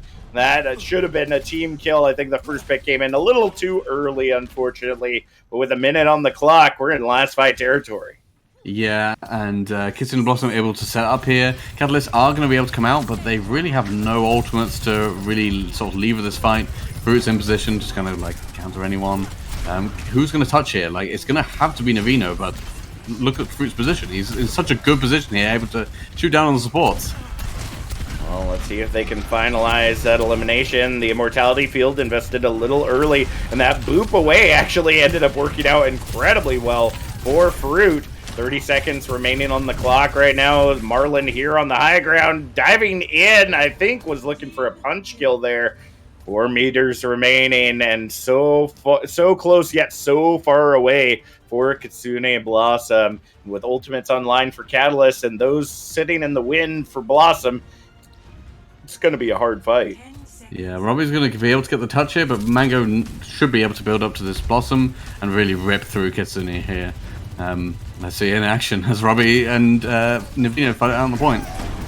Mango, Navino finding the Shatter. There's the Blossom. Able to take Ducks out of the action, but will it be enough? Robbie does, Fruit all falling. Marlin, the only one left on the objective. It was a very good hold by Catalyst, by Kitsune Blossom. But Catalyst says, anything you can do, we can do better, as they go ahead and take away this victory 2-0.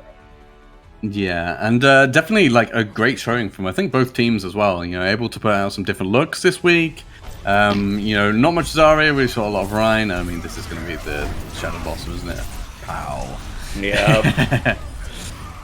I actually really like the Rhine. I actually really like the sort of Rhine play. It's a little bit less common. It's a little bit quirky, a little bit funny. I like it. Rhine's always fun. But no, I think I sort of like got what I wanted to see this week, which was something different. Not playing Sombra. playing more of the Reaper, Sojourn, the good heroes. Genji as well. Some great play, and great play from Catalyst as well. We sort of think we're going into this sort of defense thinking, okay, that is a really hard place to be held. But some great play on point A to sort of burn down that time bank, and then good rotation of the ultimates on B. Really secure the deal, and they definitely deserve it.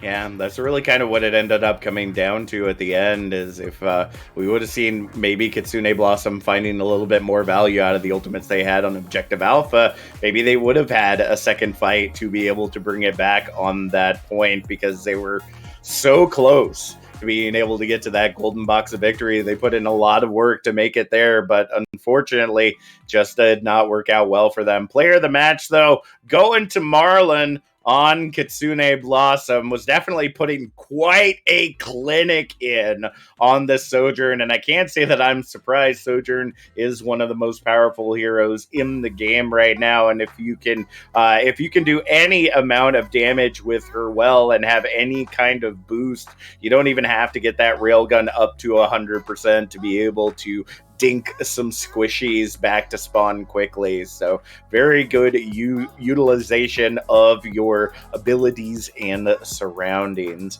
I believe we might have an interview coming in, waiting to hear from the booth as to whether or not we're going to be having some people come in. It looks like we do have a couple in the waiting room getting ready to come in, so we'll see who actually ends up migrating up here in a moment. But if you haven't already, be sure to hit that heart, punch that bell, so you get notified every time that BPL comes on. So follow us at BPL_OW on Twitter. And welcome. It looks like we've got Navino and Stratocaster joining us here in the booth. How y'all feeling after your victory today? Pretty good, Yeah. It's a nice victory. Nice to come back after last week. And we did it for Hot Dog. For Hot Dog. For Hot Dog. He's at a wedding right now, so... well, congratulations to Hot Dog. Ketchup, mustard, bun, whatever you decide, relish.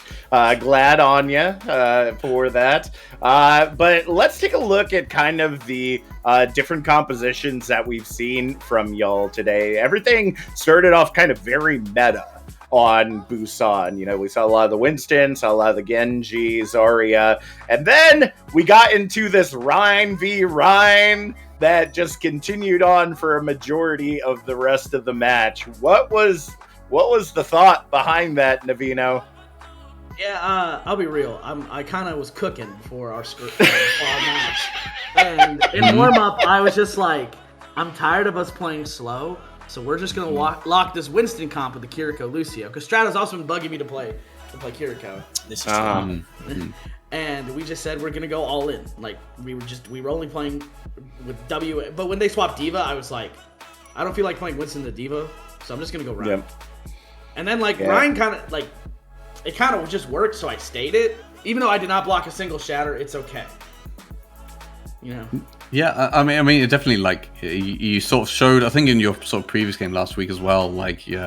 You won. I think it was on Colosseo, wasn't it? Where you kind of had control of the tempo the entire fight, and you kind of showed that as well here as well. You were playing super fast into them, which is absolutely what you need to do with the Kiriko and your Lucio sort of backline. You're able to speed your sort of Ryan Reaper in there, and yeah, you pulled it off really well. Thank you. Yeah. I just wanted to play fast, and we wanted to control tempo, and for some reason, we just seem to walk in better when I'm on a main tank hero versus when I'm on an off tank hero. Does that mean we're going to see more of the Rhine Winston in the future, do you think? I think it depends on the nerfs, but I definitely still play Zarya a lot in scrims, and I think we're solid at Zarya. It's just I don't know. Today I was feeling devilish and wanted to try something. I was cooking. Well, Yeah. Well, Yeah, I know definitely with the nerfs getting ready to come down the path, it's something that everybody should be a little worried about with what the current meta has basically devolved into with a very particular composition. So we'll see how those kind of things change moving forward. But thank you so much for joining us in the booth. We'll give you a moment to go ahead and shout out folks that you'd like to thank for your victory today. Me personally, I'd like to shout out the Florida 4 people in Florida, 5. Swifters, Laser, Dizzy, Michael, and Laura. They're all doing a couch cast from like an Airbnb in Florida, and they have. All right. So I'm shouting them out. I don't know if they're watching or not, but shout out you guys. 4 people in Florida. 5. Five people in Florida. Nice. You, Navino? Just shout out to the team for trust and for listening to me today, and that's all I got. I said we had one speed, and that was the need to feed today. All right. Well, thankfully, it did not work out in the opposite direction of what feeding usually brings to the table. So thank you so much. We'll go ahead and send you back to your team to prepare for your next week's match. Coming up down the pike, we currently have in the C League, which is sitting on map 3 right now, Draw This versus the Aristocats. You can catch that action over at twitch.tv/BPL_2.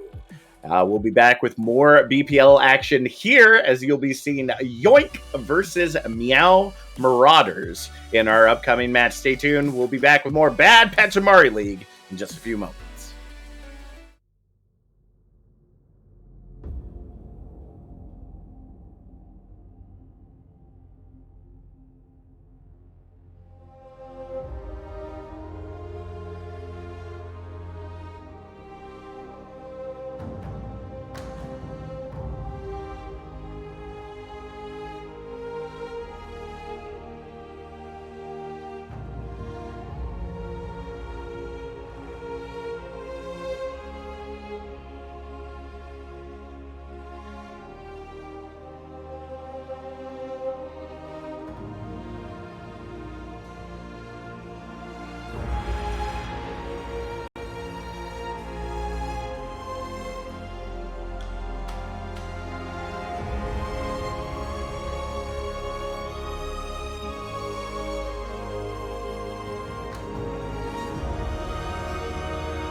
tank falling. Aristocrats, well, I mean, they had to win, right? But once again, they've still got a long way to go before they can even get themselves back onto the barricade. Yeah, 90 seconds here, and a lot of forward spawns, of course, from the side of Draw This. They have this blade from Ascend, looking to draw their blade out here. Yeah, Kit lurking in the backline now. Got the Earth Shatter, decides to drop it down. Ascend, though, dropping those blade swings onto the head of Katswad, gonna take him out. Kit there was looking for an Earth Shatter to clutch it out for his team, but Ascend went first with that blade and once again converted into a crucial teamfight win. Late commitment, though, on the Blossom could be something that they wish they would have going into the last minute now of this map. As Aristocrats are not looking too good in their bank. They need to build this Blossom up and beat, but right now they're looking like they're struggling. Oh, Kit's going to be coming in for the Zarya. I don't mind it, because having that Graviton Surge potentially is going to be a win condition for the overtime, but you need to win in normal time and in the neutral. And that, well, you kind of counterpick yourself, so it's going to be difficult, and you have to rely on picks from your DPS to do so. Luckily, though, that's exactly what they're getting. Bubbly finds the pick. Charlie has already found a pair in this fight. Got a dozen of those really, really good railgun right clicks this entire map, lighting up the kill feed. And Aristocrats, now they've got some energy, now they've got some charge on the Zarya. It was kind of risky, Gio, but I think if they can get the snowball rolling, as you said, it could potentially be really crucial for them here as we're going into the overtime fight. Aristocrats, they can't afford to even leave this robot. If they do, it's serious to draw this. Yeah, no risk, no rewards. That's what Aristocrats went for with the swap up. Big Blossom here from Bubbly's what they needed. So good. You find both supports immediately. That's fight over. It's unlosable. You just commit the Death Boss on both supports. You know that Draw This aren't going to fight it. You know they're going to have to try and touch. And whilst you've only got 40 meters now, every meter on the point couch you're going to get, I think, towards Graviton Surge if you can play it right. Both support ultimates. This is so big for Aristocrats. They've got the resources genuinely to win this. They do, but this beat from Photonics could be big here. Could change the tide if it nullifies these win condition ultimates here in the Amp Matrix and Charlie's Overclock. Charlie has been an absolute superstar here, so I'm looking forward to them trying to win this fight out for their team. He's going to have to do it one more time, and one more time he does. He gets with Meme on the Reaper, and that's perfect because it delays. You know the blade is going to come down from Ascend, it's going to be covered by the beat, but Katswad commits it. There's potentially an angle for a blade here for Ascend to come down in the neutral. They might not even need it if they can grab him up, but Charlie doing it with the overclock through the window. It's a great little combo from Bakura and Charlie there, and that, from the death, from the jaws of defeat, it could be victory in the series for Aristocrats. Hey Gio, Draw This, they're going to have to scramble. Yeah, it's the panic that's really in the favour here of Aristocrats. Ascend does have the blade, but they're going to have to really push forward to even touch the point. Yeah, it's a big pitch, getting the Reinhardt first, then the Reaper falling. Ascend going to have to push with the blade. Ascend gets both support, could potentially do it right at the death. Oh, it's gone either way. That's 4 on the board. T5K. Finally, the Graviton Surge coming in. This fight is not over yet. Sojourn still alive. Kit still alive on that Zarya as well. So energized. It's going to be a recontest Doomfist from Nico. So HP pulls fallen. T5K through the window. Oh my God. What an end to this map. Let's draw this. They were winning. And then they were losing. They were scrambling. They just had to get the touch. Nico's full first. The tank goes down. It's disastrous. But the blade from Ascend once again. And that, ladies and gentlemen, is pushing a game mode. Tell me that isn't better than 2CP. That is one of the best maps of Overwatch I've casted in a fucking long time. I have to say, that was outstanding. The back and forth nature, then the overtime comeback. It looks so good for Aristocrats, but Ascend again coming out with the blade, and then the Doomfist coming in. Oh man, that was nothing but adrenaline and excitement there. What a back and forth on New Queen Street. Oh my lord. And the margins for error. Ascend, potentially if he goes too early, he encounters another ultimate that comes out from Aristocrats, but you're really panicking, I think, if you're Ascend in that situation, because you shouldn't really want to wait on the blade, because the more that you wait in the fight, you know that Aristocrats are going to have resources to commit and are building up towards it. So you have to get in there while the timing is hot and whilst your blade is off cooldown to try and outpace and ultimately just use your own ultimate before Aristocrats get to use theirs. As we're going to see player of the match, it is going to be Ascend, absolutely deserved. Yeah. Was So clutch. That last map basically won it for his team. Every blade was so good. Commiserations to Aristocrats, by the way. I really didn't think they deserved to lose that. That's the Reverse the sweep, technically. yeah, it is. It's the nature of the beast, I think is the saying. And that's just push mode sometimes. But Draw This going to get their first win of the season now, even as they lost 1-2 in week 1 and now take the very close 2-1. And it's going to be 1-1 for Aristocrats as well, still got the map difference. So we now currently have 3 teams without a win. And Interrogators, RIP, and Two Heads Tara all still yet to play this weekend, I believe. Actually, no, and one of them is 0-2, so Two Heads Tara. But both 2 teams got a chance to be even in the standings. That's going to be Draw This' first win, and I'm still out of breath. That last map was so crazy. Honestly, like the heart from both sides, the heart that both sides showed there, and their the comeback of Draw This, but the holding of Aristocrat, the back and forth of the bot, and in the end, that overtime fight, I'm not over it yet. That blade from Ascend literally won them the game, and oh boy, it really can't be as down to the wire as we just saw. So back and forth, back and forth. Did he get both supports as well? I think he did. Yeah, with the blade. it was both supports. And just even blading too there was potential that. Sorry, I fucking burped on stream there. I was scuffed. But it's fine. We're gonna get the energy out somehow. Yeah, I don't think it was Golden Mike. But anyway, there was potential there that even blading 2 wasn't enough because of the ultimates that Aristocrats had. You had to blade the right 2 people. Even just blading 1 support and 1 DPS could have opened the opportunity to swing. But blading both supports, you take away a whole resource from a composition. Like when you kill both tanks in 6v6, obviously. When you kill both DPS, the damage numbers so low. When you kill both supports, all damage on the enemy team is basically permanent. And blading both supports there in the end is just so good from Ascend. Finding both of them, that's all he needed. I think he even died straight after it. It was just perfect. Absolutely the final curtain call. And so clutch as we have in BCD waiting room. We've got both DPS from Draw This. Some 2 long-standing members and 2 very likable members in the community, I would say. We've got man of the match from Draw This, Ascend, and we've got his DPS partner in crime, McMeme. So hopefully they're dragged into the VC. I don't know if anyone has perms to do so, but hopefully we can get an interview for both of them. Here we go, both DPS. Hello gamers, last map, last 30 seconds, thoughts, go. So, we're in here, right? I'm thinking in my mind, Ascend hasn't showed up to a single fucking scrim. What is he gonna do? He pulls out the blade, he gets 3, we win the match. I don't know. I pull up. He pulled out at the end. Even he hasn't appeared to a single scrim in the past 2 weeks, and it's just like, I mean, he still comes through. It's crazy. Honestly, fair play. Like Ascend pulled up, but Steph Curry pulled up. That last map was so much good. That last map was such good work. The pull up I'm on about, the one against OKC in 2019. If anyone follows I the do. But that kind of pull up, But genuinely well played. Holy, that last game, both of you guys did such good work.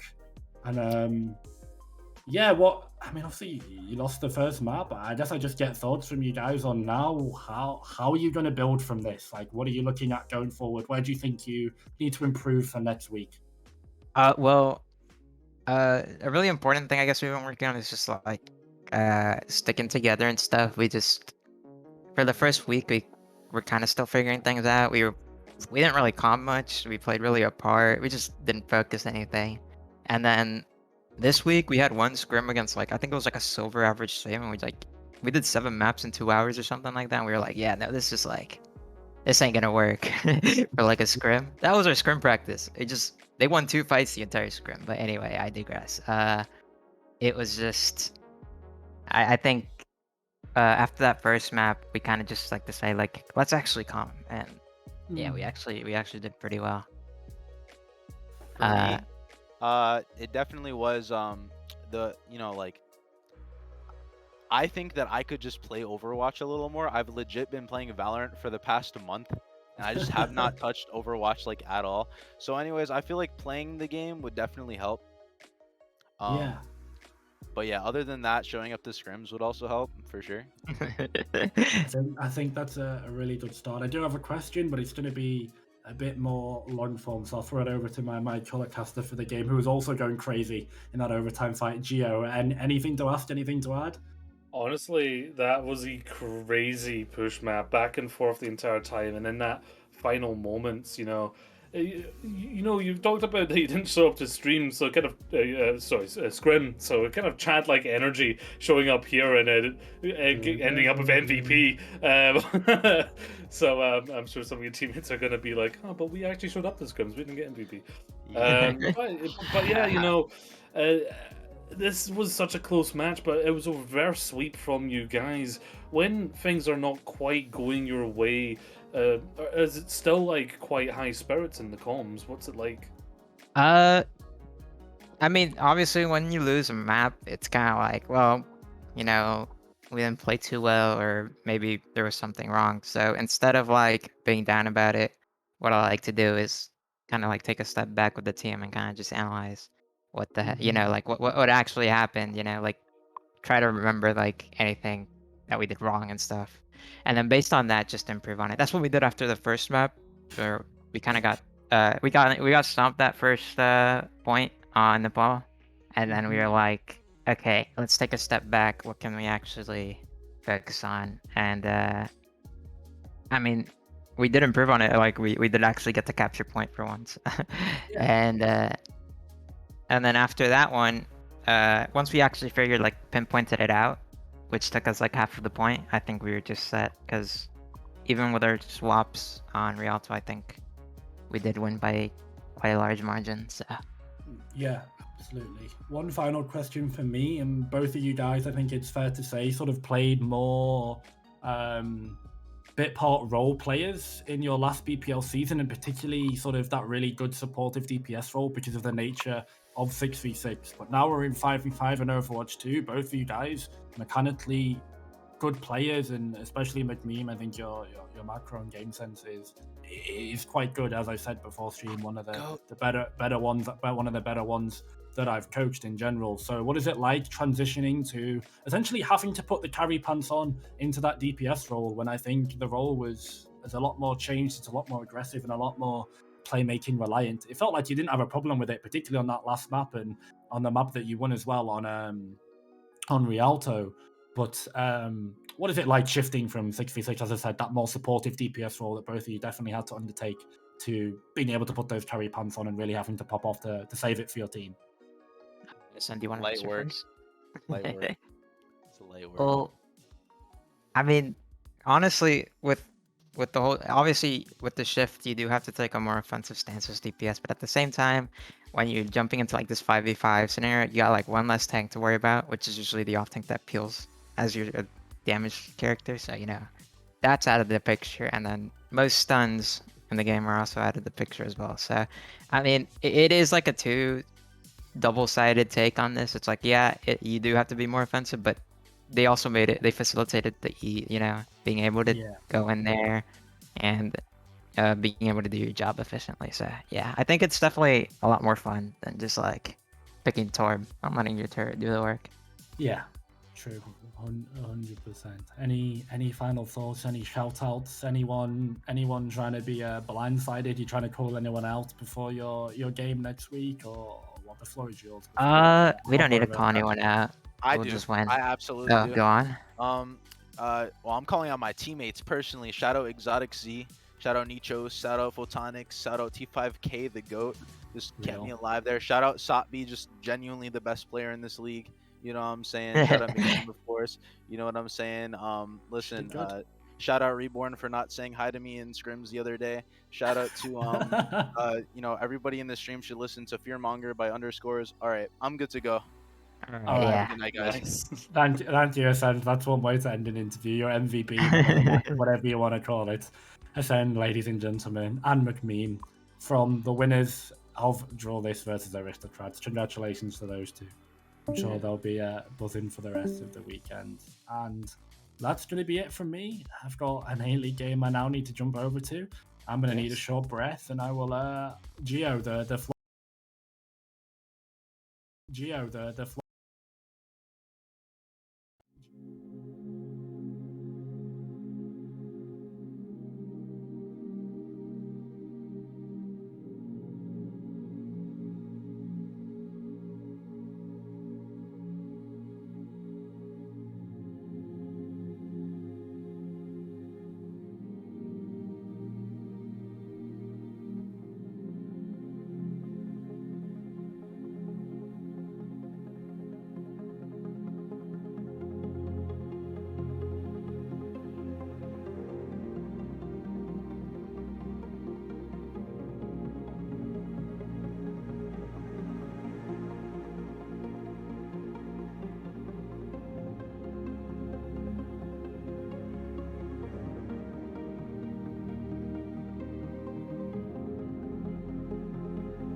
Welcome back to Bad Pachimari League. That was an insane nail biter from C League with Draw This just barely taking it in the end. And here we are coming back to B League with Yoink versus Meow Marauders.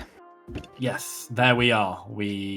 I just finished casting that game. I am a little bit out of breath, but I'm ready to go with the energy. We're not that deep into the night yet. Yoink versus Meow Marauders. This is our Brazil group, I believe. This is the left. This is the not blue side of the groups. Let me refer to it by that. This is the non-blue logos. Yoink versus Meow Marauders. And I think we've got one of the best people to tell us about both of these rosters and the history of some of these teams as we get a quick look at the standings. Both teams going to 3 maps last time, but Meow Marauders ending up taking the win, whereas Yoink fell. Do you think, Fifi, first question, I guess, do you think this is a 0-2 angle for Yoink, or who are you favouring in this matchup? Are Yoink going to go even here, or Meow Marauders going to shoot to 2-0 and maybe go level with your team? I mean, I could see this going either way, to be honest, because Meow Marauders, their first match, not really very telling because they were going against an Evo roster that had, I believe, 2 ringers in, and Yoink on the flip side, I think, were down their main support. So, kind of 2 sides of the same coin for me. Yoink, they lost 1-2, unfortunately, and Meow Marauders went 2-1 up. And interestingly enough, the one map that Yoink won and the one that Meow Marauders lost was that second map. So keep an eye out for that one. Yeah, and as actually these names are a bit more familiar. My now old brain, my old boomer esports brain, slowly churning in as obviously the logo's helping as well. But we've got names that I recognise from L0. I've heard about Central, I believe the MVP of the last L0 Intermediate Division. Altair also potentially pushing Rollstar, if not one of the top DPS. Central, Altair, and Doc, who's currently on Ember. I believe those were the names that were floating around. And for the side of Meow Marauders, these are history names. Tommy Slat, now with a solo tank for Meow Marauders there, but Optical Crash, Laura, and Magnolia for a DPS line is absolutely correct. And Jonathan and Mint is also very solid for Yoink's backline. So if we go DPS versus DPS, tank versus tank, support versus supports, on paper, Fifi, what are your thoughts? Well, it's going to be really interesting to see because, first of all, I don't think Laura is at home right now to be playing in this match. No. So that's a big piece off the board for the Meow Marauders. Gonna be interesting to see how they adjust. Of course, though, Optical Crash and Magnolia, both incredible talents in their own right. So while it is certainly a loss and they're going to have to adapt, they should be able to make it through. And then for the rest of it, I guess we'll just have to see in game. Yeah, we absolutely shall. So versus the DPS line of Central and Altair, I believe you have a little bit of experience playing with and against them, if my very, very limited L0 knowledge is correct. So just before we get into the map set here and the map pool and we get into the start of this series, this first to 2, tell me a little bit about Central and Altair, their strengths, their weaknesses, their hero pools, what we expect from them. Yeah, well, Central is a very well-known hit scan player in League 0. Although I must confess, the only team I have seen them on is one they'd probably prefer was Forgotten, that being the Papega Parrots, which I believe went winless that season. Oh no! Quite unfortunate. I don't believe that was on Central though. And Altair was tended to be in the novice division, I believe. Whereas I did not pay too much attention to it, but I believe a very talented flex DPS player in their own right.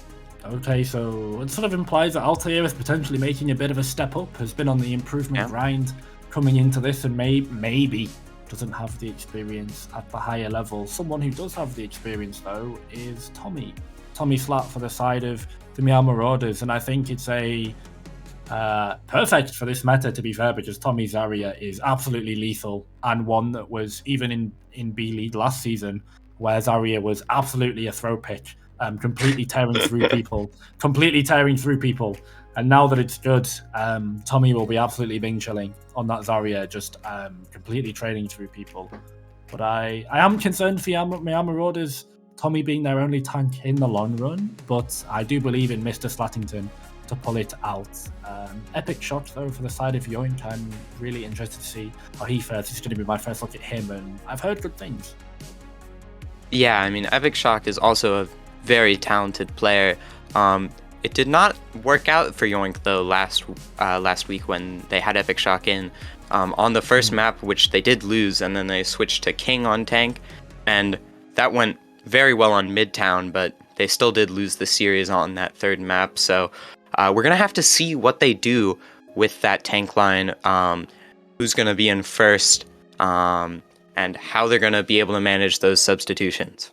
Yeah, and normally this could be the part where we'd throw it over to the map set and we could discuss the intricate matchups between non-mirror compositions. Unfortunately, right now, I think a lot of teams, because it's right at the start of Overwatch 2, to be fair, they're just sort of defaulting to this Reaper composition.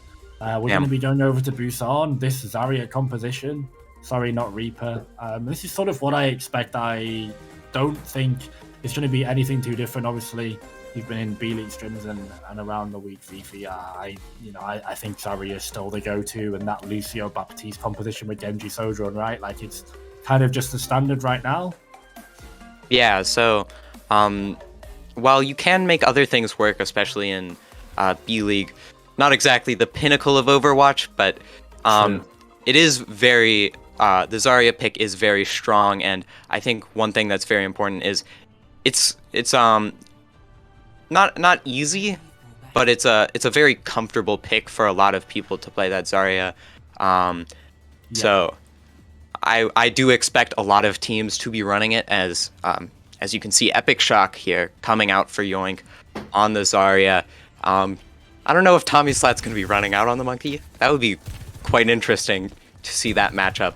But I do imagine we'll swap over to the Zarya, but I could be wrong.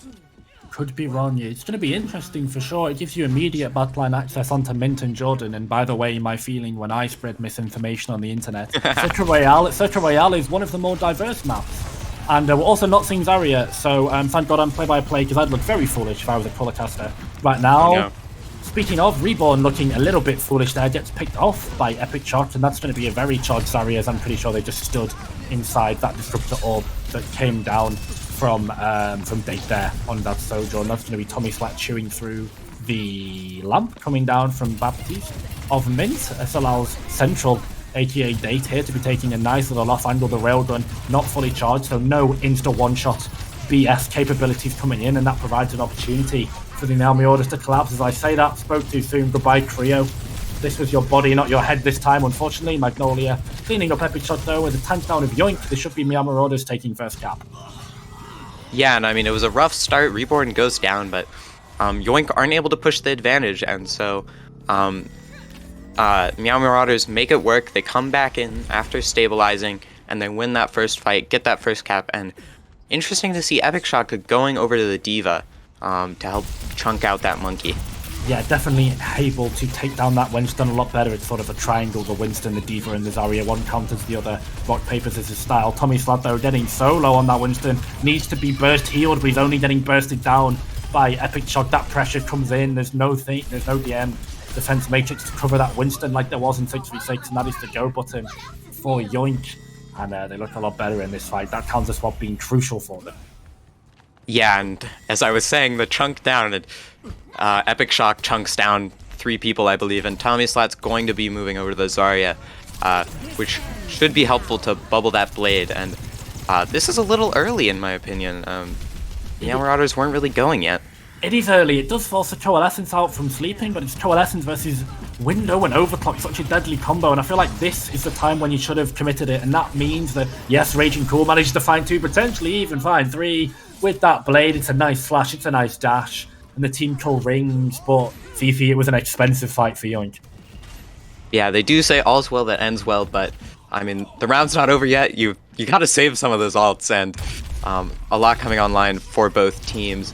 Notably, Magnolia, they have this blade, and the blade from Raging Cool already been used.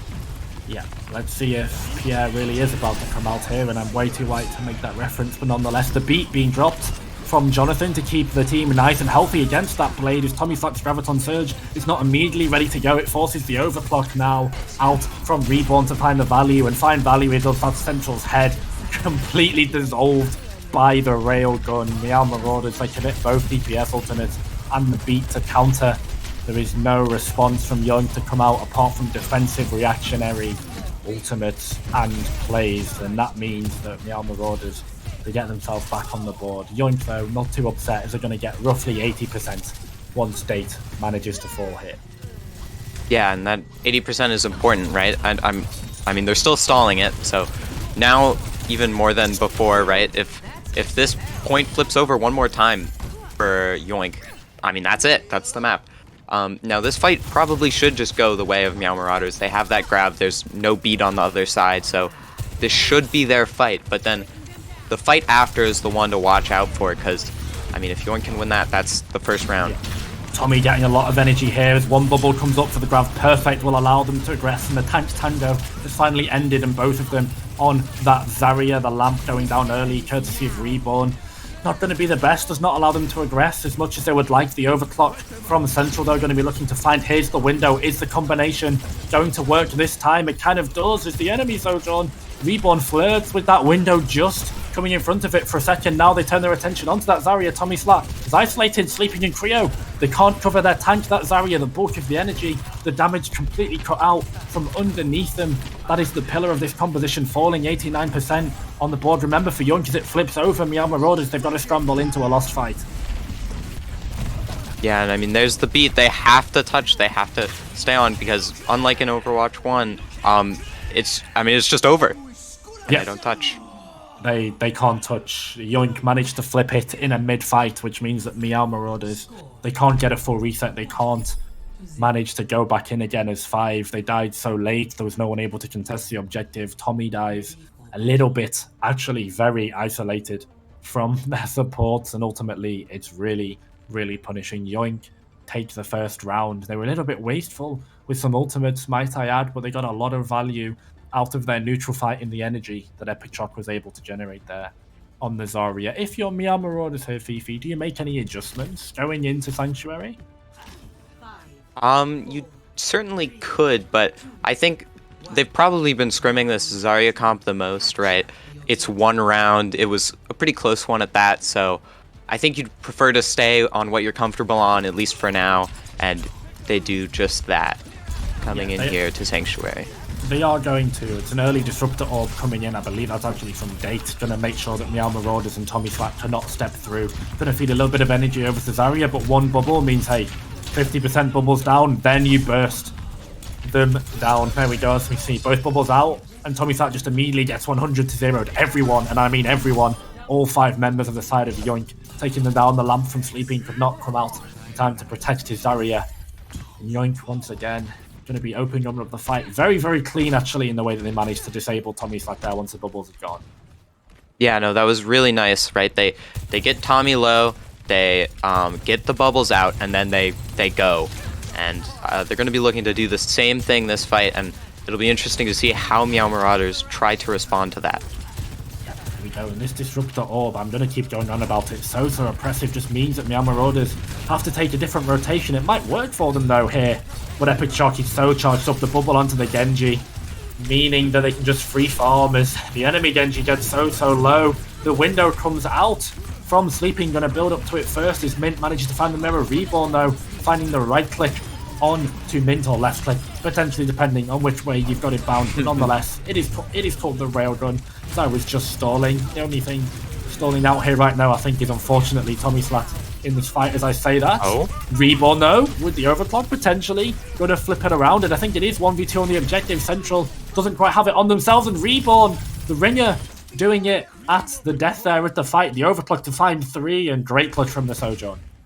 Wow, that is like round-changing heroics. I mean, if they don't win that, I mean, they've just wasted overclock. Yoink could probably get to at least 80, which is one fight territory. And I mean, they also have Grav coming into this next fight, so they've got a lot going for them now. They do, and a lot going for them, and a lot on board. Here we go, all the Grav. It manages to catch the blade of Raging Cool as well. The beat comes in from Jonathan to keep them also healthy, but immediately Raging Cool was sucked up into that Gravitic Surge, Graviton Surge there from Tommy Slack. Great grab from the season Zarya played to just completely deny the win condition. That was the play. They were waiting to go for that. Once the Graviton Surge had expired, once that beat came down to keep the Genji nice and healthy to have that HP advantage. And Meow Marauders, they're running away with this a little bit here. They're getting some extra ultimate charge out for themselves as Yoink. They're refusing to go back to spawn. Yeah, and this could be another fight just going the way of Meow Marauders. Blade versus Overclock, and Overclock is a very powerful ultimate, but it's less consistent than the damage of the Blade, so we'll have to see if Date can find anything with it, and I mean, there it is. As you say it is absolutely right, it's inconsistent, but when you're central, I guess, you just click heads for a reason. He's going to get cut down by Manolia, but unfortunately, it's only one. Jonathan now going to be contesting the Genji. It's going to be an interesting 1v1. I don't quite think the Brazilian Tree Frog wins it. Mint, though, going to be able to clean up Tommy Flat. Losing the Zarya here is so important for the side of Yoink, as now hopefully they can just exert the pressure that Epic Shot has got on the objective, and then they do, and it just forces the ST from the side of Meow Marauders. Yeah, and this is great for Yoink. I mean, if they win this fight, I mean, at best, Meow Marauders get another stall fight, and Tommy Slat is 30% from that grab, whereas look at Epic Shot, got that checkmark online, going to be looking for it early. Got it ready to go, and it is going to be both windows committed. Unfortunately, they're all in front of a window and a Graviton Surge. It's 4 in the Grav. The only one that wasn't in the Grav was Azaria, and they cleaned them up last. 94-95, the team kill is going to ring, and whilst they're not on Roadhog, that hook comes in from all the way downtown, and Meow Marauders, the kitty gets yoinked as they're going to take that first map win in... Honestly, in that second map, I would say pretty convincing fashion. Yoink looked really, really good here on this Zarya composition once they finally rolled round onto it. Yeah, and I'd like to quickly shout out Epic Shock. Didn't look great last week, but I mean, coming in here, playing that Zarya, really did fantastic. That grab closed out the map for them, and also Raging Cool did an excellent job on the Genji, as you could just see with that play of the game at the end there.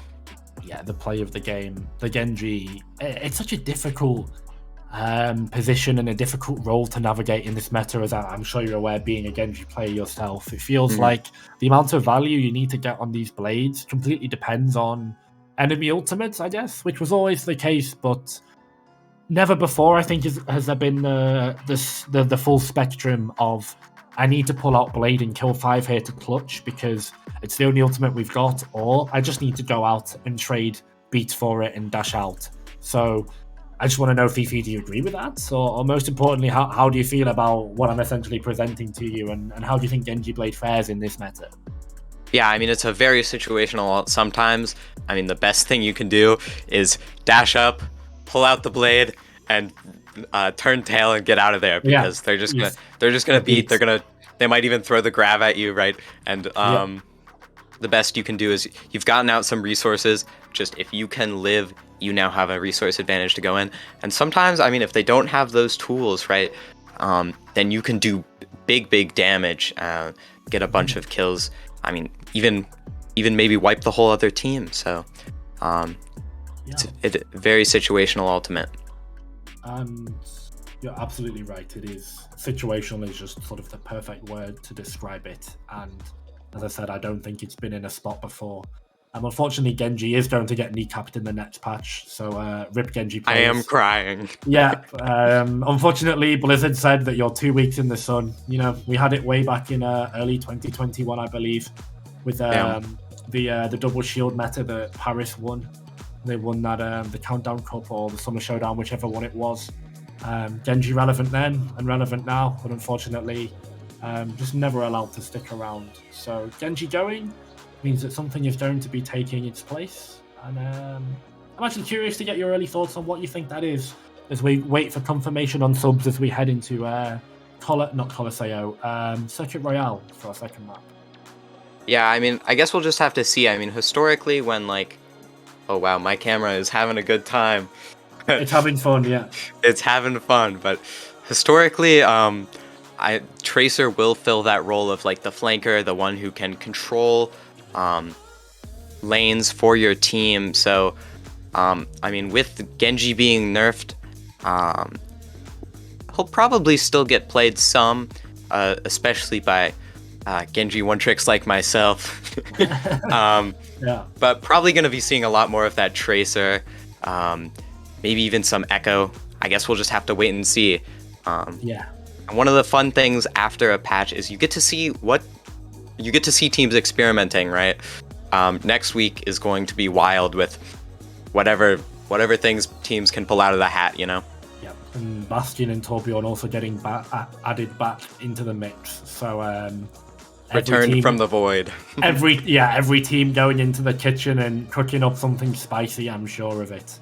Once the death of Genji, Indeed. Zarya, and hopefully at least Sombra and Sojourn coming in, because those two DPS are the issue in my mind. But one of them I think is a lot weaker now as we move into our next map.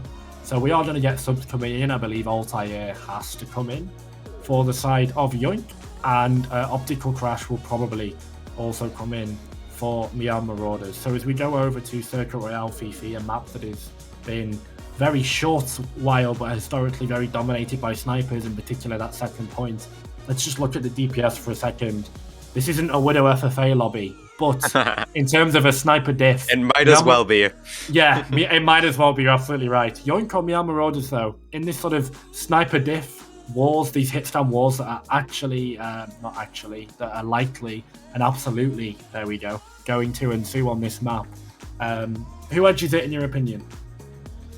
I don't quite know. I mean, it'll be really interesting to see, because Central... I'm also interested who's going to play the Widow for Yoink, because Central is very well known as a hit scan player, the Widow especially, but then also Altair, who will be coming in, mostly plays flex DPS, but also does dabble in some Widowmaker, so it'll be interesting to see who comes out on that.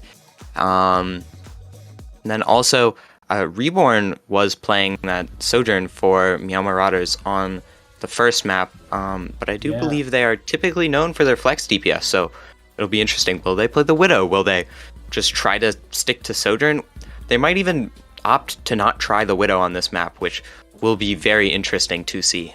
They might not even try it at all, and the only thing I hope is that, just for the sake of content and, well, mostly my own sanity, is that a team, this attacking team here, Fifi on second point, they managed to cap first. Let me draw the picture for you. Let me paint the picture for you. Not draw the picture. Let me paint the picture. Give you the full scope.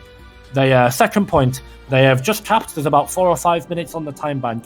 Enemy team, they go up to that all-important high ground. They sit behind the Sigma shield for 5 minutes. And the enemy team on attack, what do? They just Widow peek. They take hit stands. They peek into that shield and that high ground over and over again, and they don't quite manage to convert it. It's something that I've seen happen too many times, mostly in my comp games because I'm in Pislow, but it's something that I think a real trap that you can fall into. That high ground on second point is so punishing, and it forces you to swap off for a composition that, once you've broken that high ground hold on second point, and particularly in third, is not that good. So I'm really curious to see how both of these teams operate second point. But saying that, we might not even see it. We might see a full point hold.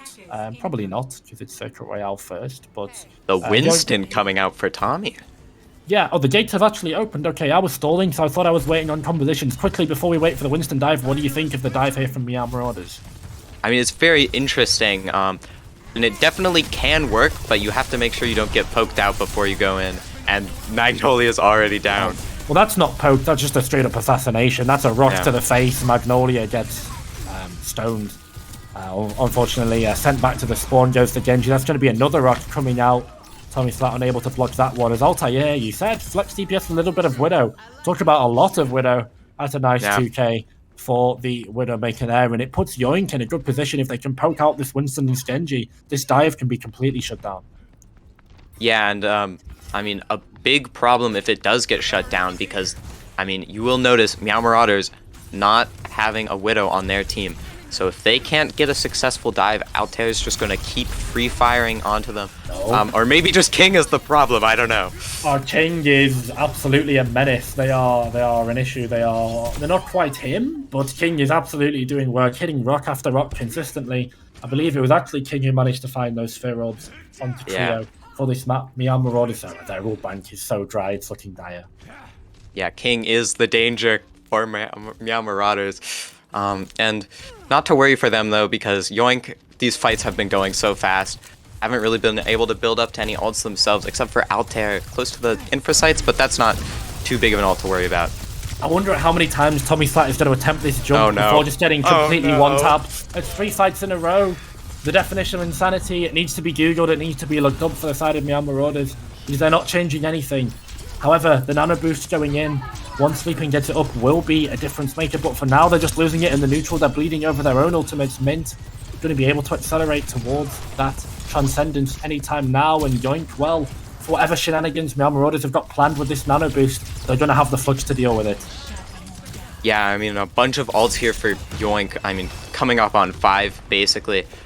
But Tommy Slat will be switching over, so they're not going to be trying the exact same thing, but I hope they do not just run in with the D.Va and do the exact same thing, just on another character, as Sleeping just goes down before a fight can even begin. Sleeping dies with Nano, it's a disaster. It's going to be a hard commit from Reborn to try and find something. They do, it's egregious, it's cheeky, and it's illegal as Magnolia finds to pick onto the Widowmaker now. The composition from Yoink has been destabilized, it's been fractured, and it's been split up. Most importantly, that's the Zen of 1 HP, also low. But it's just a firm punt to the body of Magnolia as Mint manages to knuckleball the Genji back to the spawn. Yeah, that was a very strange engage. I believe they were already down Tommy Slat when they went in. But here they are, they've come back, they have the faster spawns, so they will be able to get some space off of those picks and look at their ults. They have the Nano Blade, but there will be a Flux and a Trank to respond on the other side. Yeah, and even if they trade 1 for 2 on just the Transcendent, I think it's going to be good enough, because then Magnolia has to one-shot through. It's going to be the Flux that comes in and it completely deletes Trio. And now it actually also caught Magnolia, not Magnolia, Reborn, as they just walked onto. Sleeping decides to commit the Nano Boost. I don't quite know when that went down, but that Nano is not going to be long for this world, and it's a Nano Boost in a lost fight. 25 seconds left on the clock, the time bank is running out, it's bleeding slowly. This looks like a very impressive full hold for Yoink. Yeah, I mean, this is dire straits. They used the Nano. So that Genji, right, I was talking about how situational it is. You're just going to have to go in, get the Trank out, and then hope you can come back in with, like, Beat and Overclock after that. But they use the Beat right away. Oh, they do use the Beat right away. It's going to be a perfect angle for Magnolia to come through. The Transcendence, though, is just going to keep them nice and covered. This Overclock can't really one-shot through, and now Tommy Slat's D.Va Bomb has to be a prayer. And unfortunately, God's not real, so Jonathan just kills him before he can get back in the match. Checkmate, religious people. The atheists win this time. And unfortunately, the definition of insanity will have to be delivered via mod mail, via message to the side of Meow Marauders. They tried the same thing again and again, Fifi. It didn't work, and that second point scenario I talked about kind of happened on first. Yeah, and I mean, it's quite unfortunate for them. I believe, as I was saying earlier, Lore is not with them right now, and I mean, he is ideally who you would have on Widow on this map to contest Altair. And I mean, all these long sightlines, what a rough map to have to play into a Widow without one on your own side. And Altair just free firing into them, and that's a full hold. And I mean, it's going to have to be perfection from the Meow Marauders from this point forward if they want to stay alive in this series. I think it's going to have to be miraculous. And unfortunately for Meow Marauders here, it could just be a universal diff, as Laura enjoying himself in Orlando with some of the other B-League members. Is probably going to be watching on in at least slight disappointment. Not disappointing though. It's the camera work. I love seeing the little floaty in the pool here every time. Yeah, just a little ducky having a good time.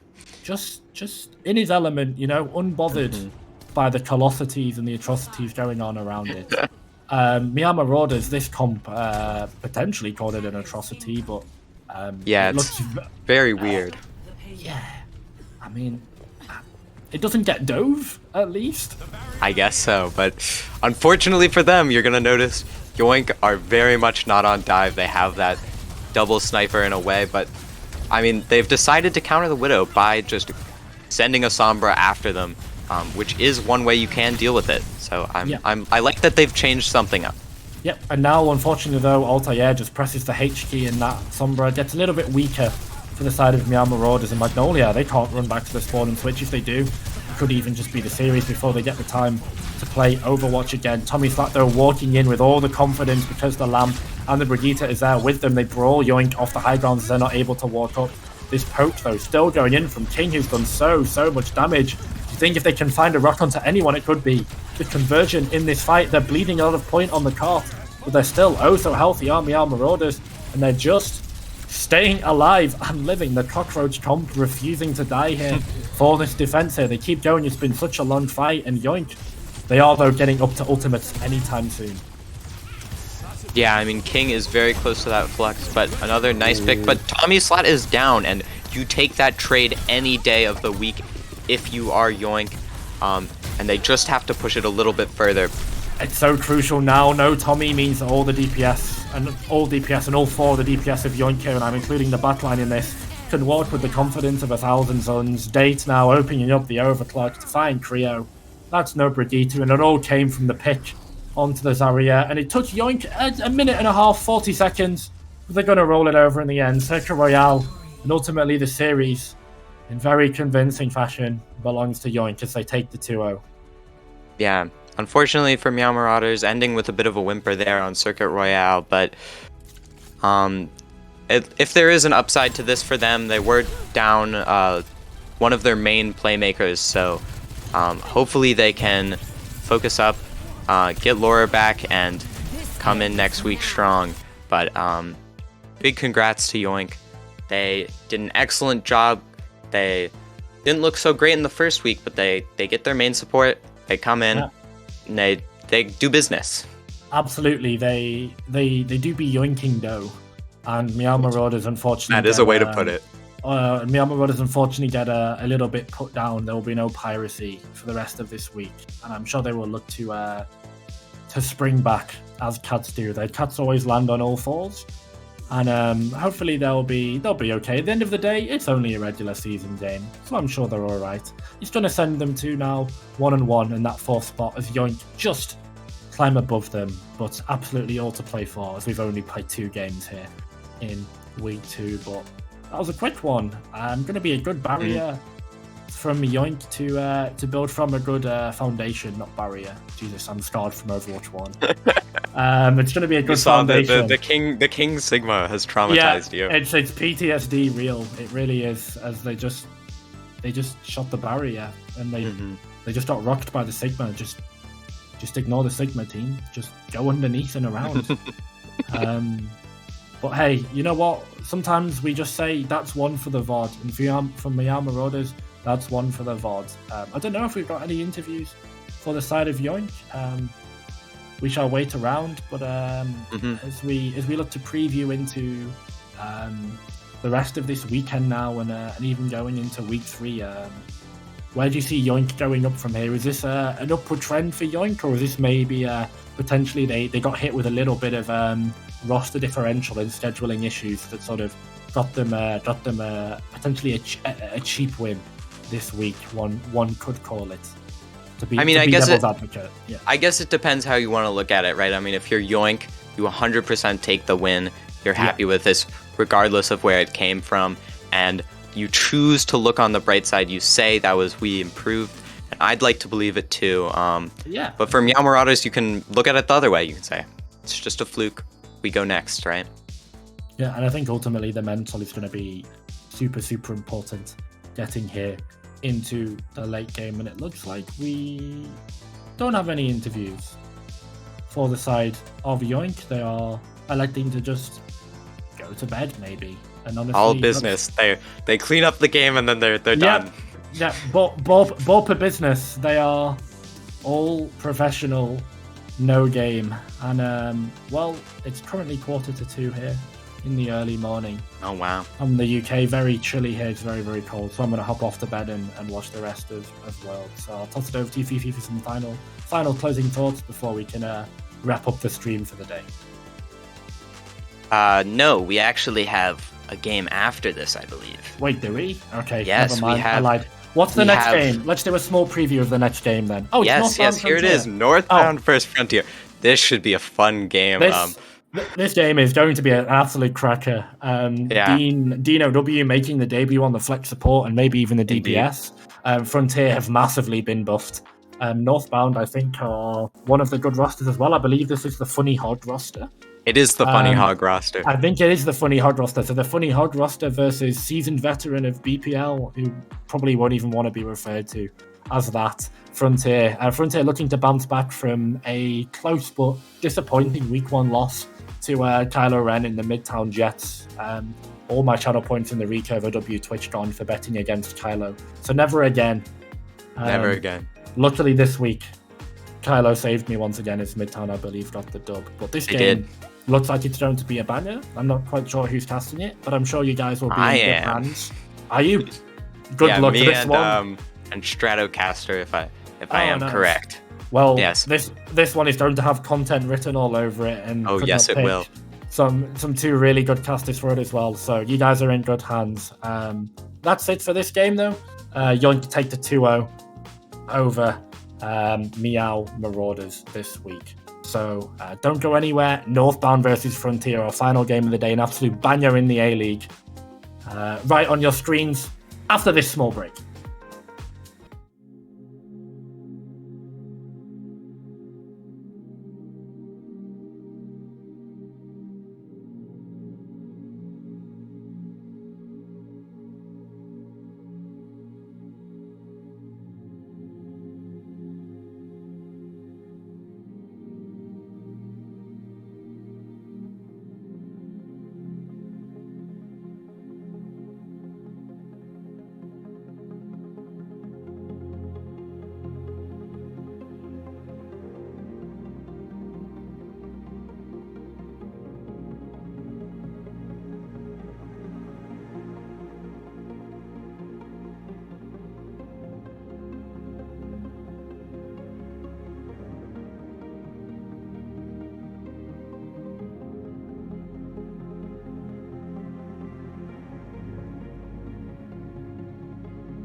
Going in.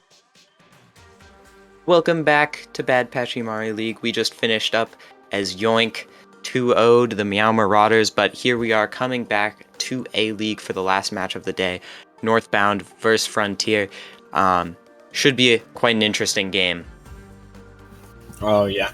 I gotta say, this is one I'm looking forward to. I always love watching Northbound play, of course. Their main tank being Dirt, the Hog, some might say one trick, I say specialist, you know. He's Enthusiast. Enthusiast, yeah. He's known for the role, known for the character, and, you know, his team kind of plays around it, and, you know, didn't work out their first game, but this game might be a nice bounce back for him. Yeah, I mean, Dirt was putting in work, especially on Coliseo in that last series. And funnily enough, on the other side, the tank for Frontier, going with something not very conventional on Coliseo, but it worked out as Cam was on the Orisa, so gonna be a fun matchup. I don't know if Cam's gonna whip out the Orisa again or go to the perhaps more conventional Zarya selection as we see the rosters here. Gonna be a fun match. Yeah, you talked about Cam earlier. We've seen him on the tank, but he can also play both support and damage to a very high level. And on the opposite side, we talked about Dirt, but Lylum, she's been extremely good on the support, will hold you down. And Muhiki, I'm pretty sure, won't make today's game, so they might have someone instead, one of those supports, I believe, or maybe GT playing DPS, which is an unfortunate blow to them, if true. I may have been lied to, however. Frontier is also down, as I don't think Laser is going to be available. So we'll have to see how this game pans out. Yeah, I mean, it should be interesting. Some key pieces off the board for both teams, but you still got to make it work. So we'll see who is able to adapt more. And we were obviously talking about Dirt and Cam, but it is important to note that everyone does have to play if they are there. So also probably going to be seeing on at least the second map a matchup between GT and Street, who are also both very good tank players. So it'll be interesting to see that matchup play out too on the unlikely second map, but I don't know, even before that. Yep. Our first map, I believe, is going to be Oasis, so it is Control. What are you feeling here? Control, Oasis, how does this pan out for a Hog comp, and what should Frontier do to maybe go against that? I mean, in theory, Oasis isn't the best Hog map, except for Control. Wait, what's it? City Center? Yeah, City Center. Actually works quite well for the Hog. You can just sit in that little hut in the middle of point, just hooking people, dishing out damage. It was quite funny to see. I think it was Kaluge versus Reiner played both on Hog on that map. So let's see if Dirt can play up to the level of those two on that point. If we do get to see it, which I do hope so, because that should be really entertaining. And even if Hog isn't supposed to be the best pick on any of these points, right? I mean, Dirt's been making it work, so I guess we'll just have to wait and see for this matchup. Yes, absolutely. Should be fun no matter what, as most of the games usually are. So yeah, now we're just waiting to start the lobby standings. So for the A group of A League, Midtown Jets, they just very recently won against Nox with a nice 2-0, keeping them in first place for now. And then this game, Frontier versus Northbound, actually tied exact same map record, 1-2. So whoever wins this one is going to be kicking up there with Nox at the 1-1 spot, and the other one, well, you're down there with Pyromaniac with winless. So this game, big for the standings. Yeah, and I mean, Frontier and Northbound both had very similar games last week. They both won with a unconventional pick on Coliseo, but they weren't able to close out the series and did fall on the other two maps. But here's their chance. One of these teams by the end of tonight will no longer be winless. They'll pull up in the standings a little bit. It'll be good to see. Yes, indeed. Obviously, you want to stay out of that bottom spot for as long as possible, stay in that playoff hopes. And we'll see, because Pyromaniac, who's currently in that bottom tier slot, isn't a bad team at all. So losing this game could be catastrophic for that snowball. And just this game is extremely important. Yeah, it's extremely important, but also in some ways, not that much. I mean, it's week 2, and you can't just be throwing these games. Let's be clear, because there are only 5 weeks, but there are 3 more weeks after this. So you still do have time, even if for whichever of these two very talented teams does go down to 0-2. I mean, you're still gonna have 3 games. You can still even go positive, and you don't even need to go into playoffs. So. Yes, you are correct. There's a lot of time, however, with the strength of Group A, especially for A League. They still have yet to play Midtown. They've still yet to play Nox, and those are 2 teams that I personally would never want to play in my lifetime. But you never know. Wins come out of anywhere, and they can still win today. So obviously, a lot of time left, and we'll have to see how they end up doing today. Yeah, and speaking of teams, I wouldn't want to play against. I mean, Northbound, the Dirt Hog is so scary. Like, I can't emphasize it enough. Like, Hog should not be a good character, but Dirt makes it happen. And it's very difficult to play against unconventional picks because, I mean, in scrims, 90% of the time or more, you are playing against a Zarya. So then what do you do when that's not, when all your practice is suddenly thrown out the window, and you have to adapt on the fly? So it'll be interesting to see what Frontier have cooked up for that. I mean, they've had a week. They know Dirt's going to be on the Hog, but it still could be a struggle. It could indeed be. Hog, I mean, he's pretty bulky right now. He's got a lot of health, and sometimes he just doesn't die. You know, his ult might not be the greatest, but at least now he can heal with it and hook with it, so it's not quite as terrible as it was before. But you never know. Dirt, he's also just the Jesus H. Christ of this character, so you never know what he's going to do to you that maybe Hogs that you've played against in the past won't. Indeed. And here we have the map set. As you mentioned earlier, we will be starting with Oasis, and then we will move on to Rialto. If a winner has not been decided by that point, we'll be going to Esperanza. And if somehow there was a draw, and on like, I guess Rialto would have to be the draw, then and both teams won a map, then we will be going to Midtown for the fourth and final map. Although I believe, even with like hybrid maps in the pool, no one has gone to fourth map yet, so I don't know that we'll be seeing that. Yep, no fourth maps yet. Can't wait for the 0.00 meters on Rialto to force that draw. But here we are, finally coming in, and it does look like Northbound is down Muhiki. I don't believe GT Wannabe is him. And I don't know. They have the rest of the roster looking pretty good. Frontier, down Laser. They have Dean of Admin Aces fame, as well as Street with Santana on that Reinhardt. And Cam is going to be on support here. Oh, interesting. Cam, as you were mentioning earlier, is very flexible, but I mean, I just assumed Cam would be playing that tank as he rolled out with before, but no, it is Santana on the Reinhardt going against the Dirt Roadhog coming in. A very weird matchup. Santana going to be looking to just charge down the Roadhog, whereas Dirt is going to be playing for those all-important hooks. Yeah, the hooks are going to cause it. Looks like the first one is going to miss, but Street goes so low and his shield's low. He's just got to back up here. Not going to be a lot of aggression coming out of Frontier here early. Walking up, another hook missed, and his shield is low, but they are pushing forward onto Yamcha. Street along the half HP lamp is forced and will be broken for Cam. However, the rest of the team is able to safely back up to point. Finally, a hook hit.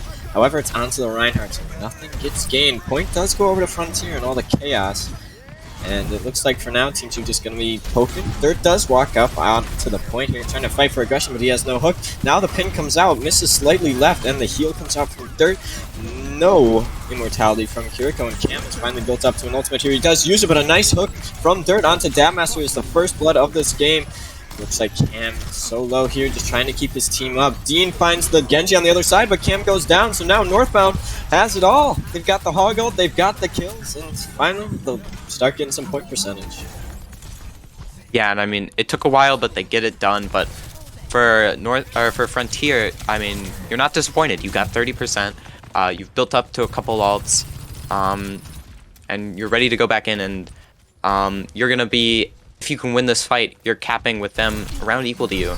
So you've set yourself up well, but I mean, that pick's going to delay your next push for quite a while. So well done from Dirt with the Roadhog. Yeah, that's what you just can't prepare for with the Roadhog. Dabmaster does fire back, and Lylum is down. So now the rest of the team pushing up. Dabmaster finds another so low on that BAP in the backline. Will they find a finishing blow? It doesn't look like it. However, once that ult ends, they find GT Wannabe, and that is a quick retake from Frontier. However, 40% gained because of that nice hook from Dirt. So pretty even footing. And Frontier's Sojourn just dabbing on all the haters right there. And a bunch of ults coming up for both teams. I think one thing that we're going to have to pay a lot of attention to is the Blades, and then also, I mean, note that Frontier, they have the Lucio, they have the beat, but Northbound do not have the same. Oh, Shatter comes out. You can't block that as Hog. And Dabmaster will be the cleanup. Sleep comes out on the street, but Dabmaster with a 1, 2, and 3 for the man. Make it 4. No, Cam takes it. And GT is going to be getting back on the spawn, but a nice shatter. And some nice follow-up there from Dabmaster. His Frontier will be holding on. It's very close to final fight territory. Yeah, and a lot of ults for Northbound. And I mean, you need to win this fight, right? I mean, realistically, the best you get after this is a stall fight, but there are a bunch of ults for Frontier too. Yeah, Lylum, Kirkowal comes out first. GT follows it up with a blade, but a blade from Deem comes out too. Sleep gets deflected. He's going in, tries to find the Kirko, but just too survivable here. Dean now just backing up. Dirt does go down, so now no tank for Northbound. 90% for Frontier. They can just push up. Yamcha has this Sojourner, so potential for picks and potential for getting it back, but someone needs to touch the point. 3% left. Is it going to be Yamcha? It's probably going to be that Genji up on the top. A nice window comes out here from Cam, stopping anything, but Yamcha pops. Y'all doesn't find anything, and Street through the window finds Yamcha. Cam just trying to find this ball on point, and he's pretty low. Gets taken out by Dabmaster 1 and 2. Yet again, he's been so clean with these, and that is going to be first point off the back of some heroics from Dabmaster. This guy is crazy on the Sojourn. Yeah, I mean, Dabmaster wasn't looking the greatest, unfortunately, last week, but switches over from the Genji to the Zern and is striking the hearts of Northbound, getting pick after pick on that character. Just well done. Good Frontier. That's what you want to see, and interesting to see. It appears Santa is going to roll out on the... Oh, I was going to say Diva, but... No, it will be the Zarya comp over from the Rhine. I mean, the Rhine, it's a lot harder to close the distance on that map. And then also, Akasha going over the Zen. Or Zen Lucio? Okay, no, never mind. Very interesting support line. They had an interesting support line last round, and now this one too. Kiriko and a flex support, so they're treating it more like a main support, just trying to get damage done, which I guess is what you gotta do with Hog comps. They're now walking up his screen, mostly just that gigantic-ass Hog weapon, and actually Street goes down early. That's all the damage of this comp coming out here. A hook now for Dirt, but with no tank, Frontier just has to back up, and yeah, hook catches. There's no one really to stop it. Northbound is going to be taking first flip. Yeah, I apologize for anything I may have said about the Zen. It finds the opening pick, and then, I mean, it's just simple enough for Northbound. They clean it up. Just really, really clean fight from them. And interesting, Dabmaster will be switching over to the Sombra. Yeah, probably just trying to hack this Hog, make life a living hell for Dirt. It does mean he's off the Sojourn though, so the rest of the team for Northbound has a lot less to fear. Yep, just hacking the Hog so the rest of the team can engage. A nice speed there, but a nice Kiriko orb to make sure that, you know, Hog doesn't go down and they still have a tank for this fight. Frontier does have better positioning, but a hook catches onto the Zarya, forcing her to just back up here. Dean trying to fire down from the high ground. They do spot out the Kiriko, however, she is very survivable. So now, no one's dying for either team. Some ults coming up, but nothing available right now. A nice hook, but an even better bubble. But the rest of the team falls around Frontier. Street does find GT, however, the picks are in favor of Northbound, and I don't know if you have enough to get it done here unless you're able to find a nice hack onto this Hog. It's really going to come down to that as Yamcha's just pushing up here, trying to find that. He can headshot, and the Kiriko ult comes out just to guarantee it. Yamcha, you know, he's got the world in his hands, and 62% and counting up. This is looking dire for Frontier. They need to start using these ults. Yeah, and for me, again, it's the Zen for Northbound. Akasha is, I mean, the whole team of Frontier wants that Zenyatta dead, and he's able to survive and get some picks for the team, and now there will be a bunch of ults, and I don't know if Akasha can live this EMP right here. Yeah, it's going to be up to him. He hears the decloak, doesn't get it off in time. That means he goes down. Dabmaster finds 2 in Dirt. Not quite able to get enough. He does find Panda, but it's not there. Clean up now for Frontier. Dean just getting a couple closing picks. However, if you're Northbound, only use that Hog ult and you get 95 on point. I mean, I'm pretty happy with that. Frontier's got some ults on the other side, but you got some of your own. Yeah, and I mean, for Northbound, I mean, if you can just not use too much and get out a bunch of ults from Frontier, I mean, you're at 95%. If you flip it back, I mean, you basically just have it. Oh, Cam almost went down there, but they don't. Transcendence used from Akasha to counter this Kiriko from Frontier, and it looks like Dean goes down early. Now we see Frontier losing some of this pull. They have to use that beat, and Street finding Yamcha on the right side. Grav getting forced here. A lot of ults being used here. And will that bind anything? No, a great Kiriko orb there. Dirt does go down in the end, so it looks like the rest of the team might be staggered out here. However, that's a lot of ults down from Frontier. Camp finding this cleanup, but Northbound still looking good for these next couple of fights.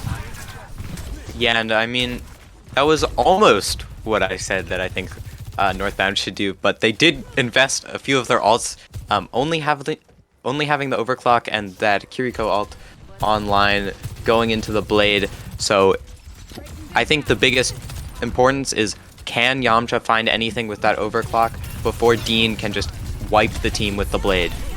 Yeah, it's really going to come down to this blade for Dean. Pops, it doesn't find anything, just trying to get any space off it. He gets Yamcha, that's the old shutdown. Dean does go down, but that's a great kill from him to be able to shut down that Sojourn.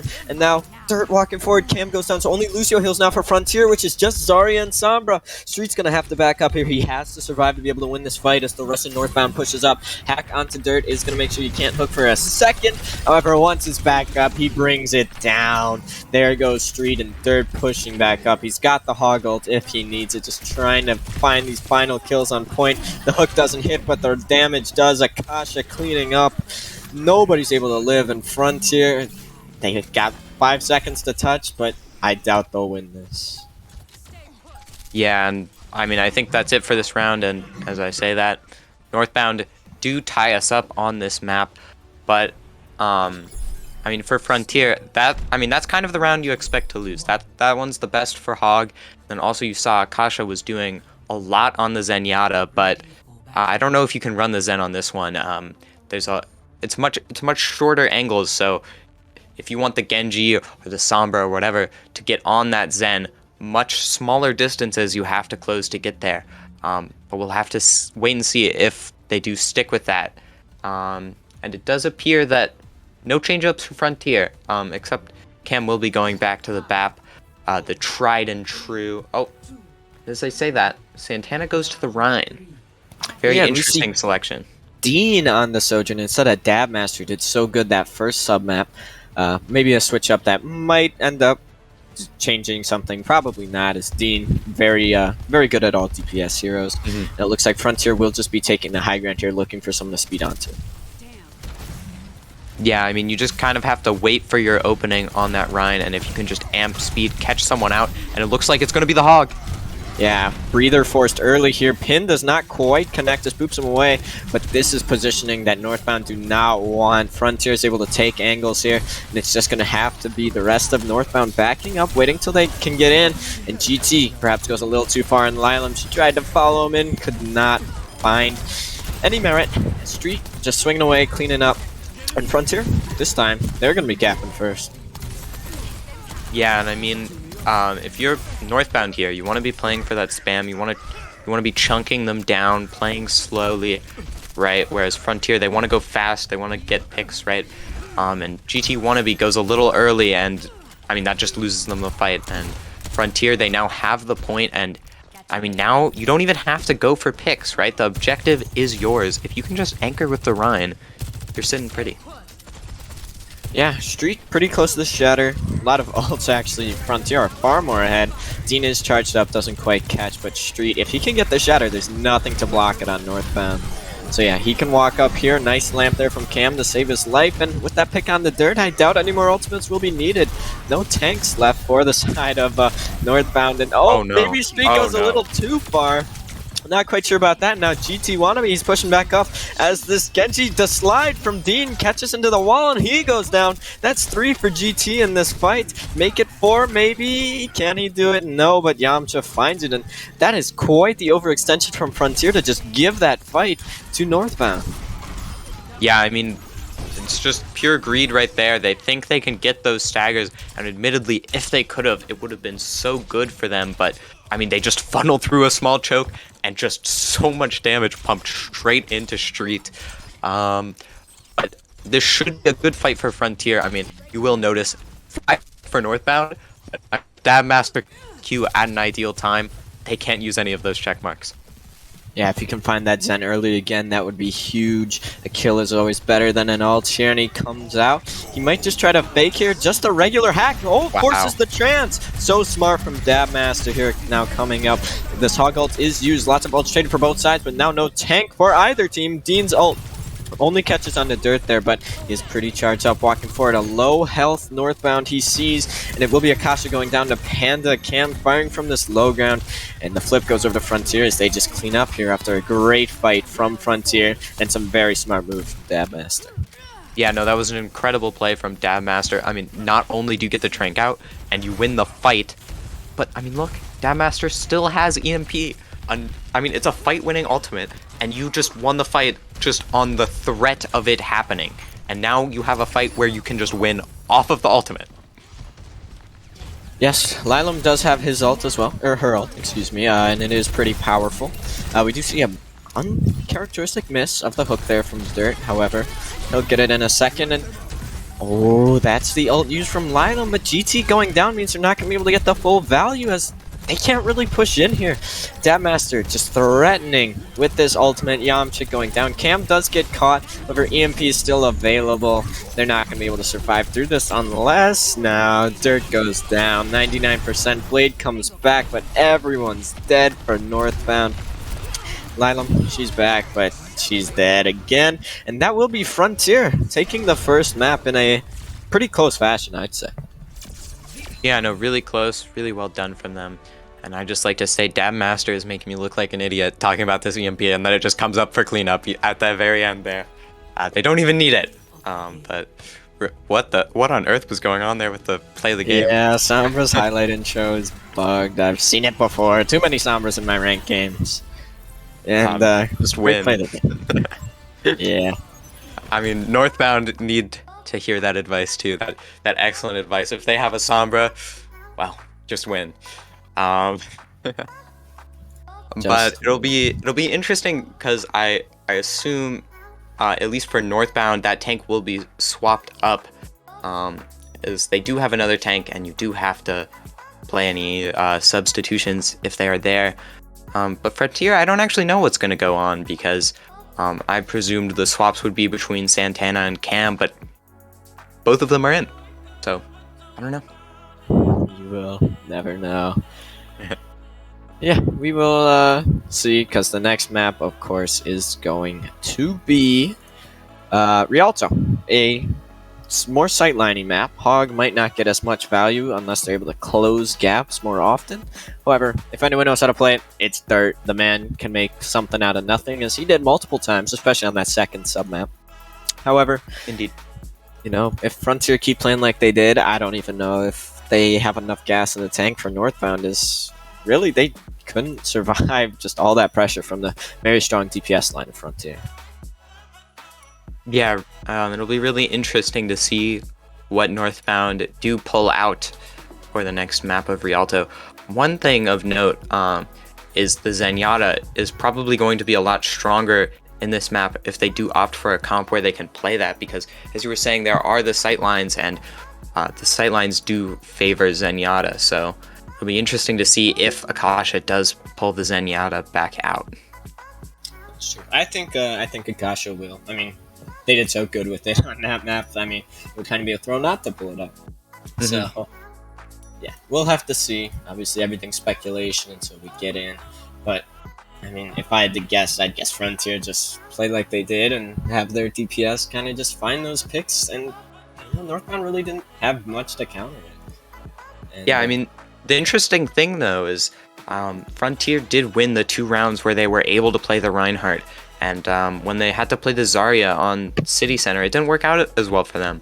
And I don't really know what other looks they have, right? But the Rein that looked so good for them is probably not very good, at least on attacking Rialto, because, I mean, there's so much ground you have to cover to get into swinging range of your opponents. So that probably won't work. Maybe they can pull it off on the defense, though. Yeah. You're very right, though. So, with that tank take, I mean, if we do see tanks being subbed up, maybe Cam coming in, he plays off tank, which he is. Actually, Cam is going to be going tank, and Silvertals, some might say Midvertals, is coming in for flex support. Anubis is coming in for Lila. And we will see, so Cam is going tank, obviously an off-tank player, he's Grandmaster, he's quite good at it. High elo, some may say. Some might say. Filling in for Street's perhaps lackluster off-tank, made up for by his main tank, of course. And we'll have to see. They probably just run the Zarya here, is my guess. Probably. We will get to see in 10-ish seconds what they are going to pull out on this map of Rialto. And then we can break it down as, unsurprisingly, Dirt back on the Roadhog. Interestingly enough, though, Akasha opting to go for the Kiriko. Yeah, never quite sure what this backline is doing. They seem to just like... What are they cooking? A flex support plus Kiriko, but perhaps it'll work this time. I mean, it's a lot of damage, and I think that's just what Northbound's going for. Blow up the other team, blow up the front line as fast as possible. Make Cam use both those bubbles, then go quick. Frontier playing a more, regular style. Silvertall's on the Ana instead of the Baplick we've been seeing, but that's pretty normal. Probably just playing an anti-dirt, sleep him, and keep things rolling. Yeah, and it may be slightly different comps, but I mean, still the same win conditions, right? I mean, for Northbound, you want to be able to spam out the other team, of which you have so much. You have the Roadhog hooks, you have the Sojourn rails, you have the Ana poke, which might not seem like much, but I mean, you can get stuff done, and then obviously the Kiriko for Akasha and Frontier. I mean, you have the speed boost, you want to be able to get in with your Zarya and Genji. Yes, you do. A hook early. Panda goes down. Unlucky for him, but Dirt's doing what Dirt does. Now the rest of the team is going to be able to walk up if they want. Frontier cannot back out. Hook miss, which is okay. Frontier just getting healed up by Silvertalls, but they have to wait too. So Lucio can't bring him in. Nice anti-nade there onto Dirt. Make sure he can't really get back to full HP, but that's not going to matter. Anti-nade doesn't last that long anyways. And, walking up. The backline does get anti. Actually, it's only Silvertalls, but Cam finds Yamcha. Will he trade his life board? He's so low. Yes, he does. Dirt finds him, so now no tank for Frontier. They're going to have to push up without him. Nice Kiriko cleanse there. Coming in, GT finds Panda. It's looking like Frontier are going to be falling. As long as you can find the Sojourn. Dirt, what happened? I don't know about all that. A nice sleep there onto the Hog, but GT does get the better of the Genji mirror. Cam coming back, we'll trade him out. However, picks are heavily in favor of Northbound, and they will sustain for now. Yeah, and again, I am being made a fool of by Akasha with his intriguing picks, right? I mean, it's quite possible that with a night's sleep from Silvertalls, Dirt goes down there, but nope, the Suzu comes out, and Dirt is back up and running. Yes, he is, and he's running into their front line. Here comes the Kiriko while Blade comes out from Dean. The Suzu comes in, and Dean finds Yamcha afterwards. Dabmaster finds a nice rail kill onto Dirt, and it looks like the picks are going to be heavily in favor of Frontier. Dean 1 HP will get traded, so perhaps an opening coming back for Northbound. However, nothing more comes of it. Panda finds 2 with that boop, and it's Frontier with a nice fight win. Yeah, and I mean, it's a really nice Nano Blade. I mean, it doesn't even get that many kills, but it stops them from being able to push in with that Kiriko ult, and it also splits them, but a recontest is coming in, and Cam goes so low. Ooh, Cam goes low, but it's Yamcha taken down.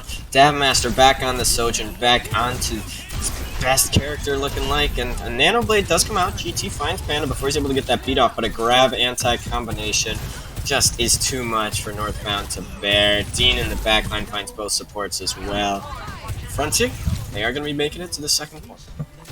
Yeah, I mean, Silvertalls heard you talking shit, and he presses E into a grab, and that's enough for them to clean up the fight there.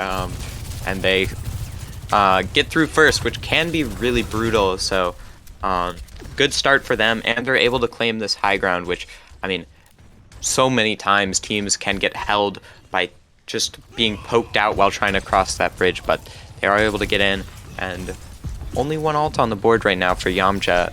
Gonna be able to see if they can get anything done with that overclock.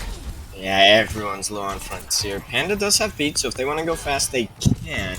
Dirt's almost his way to his ult. Deflect burn from Dean. Just trying to predict that hook, excuse me.